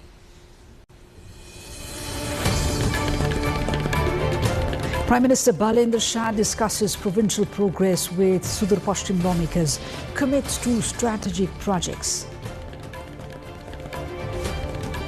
CPNUML accuses government of retaliatory crackdown, plans nationwide protest. Party vows legal and political resistance. Nepal police introduces stricter laws to curb protest violence. Offenders may face life imprisonment and must compensate for damages. Government begins returning funds to small cooperative savers. Victims urge that deposits of all savers be reimbursed. Iran-linked strike hits Kuwaiti oil tanker near Dubai. Drone attack on tanker sparks oil price spike. And Nepal loses 1-0 to Laos in AFC Asian Cup qualifier. Defensive error early in the second half cost Nepal the match.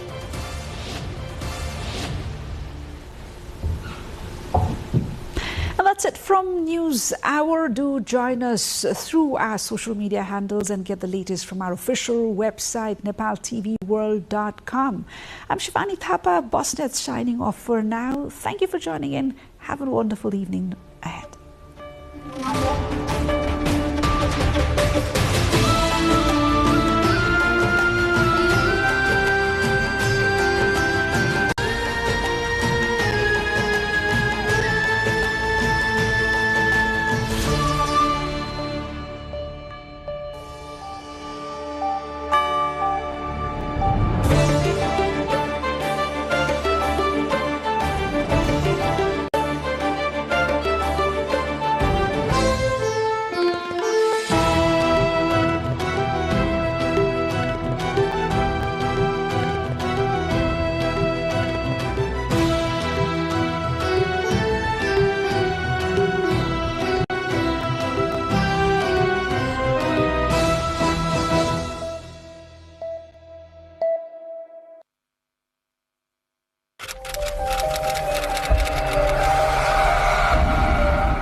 President Abraham Lincoln said many years ago, if you think that education is expensive,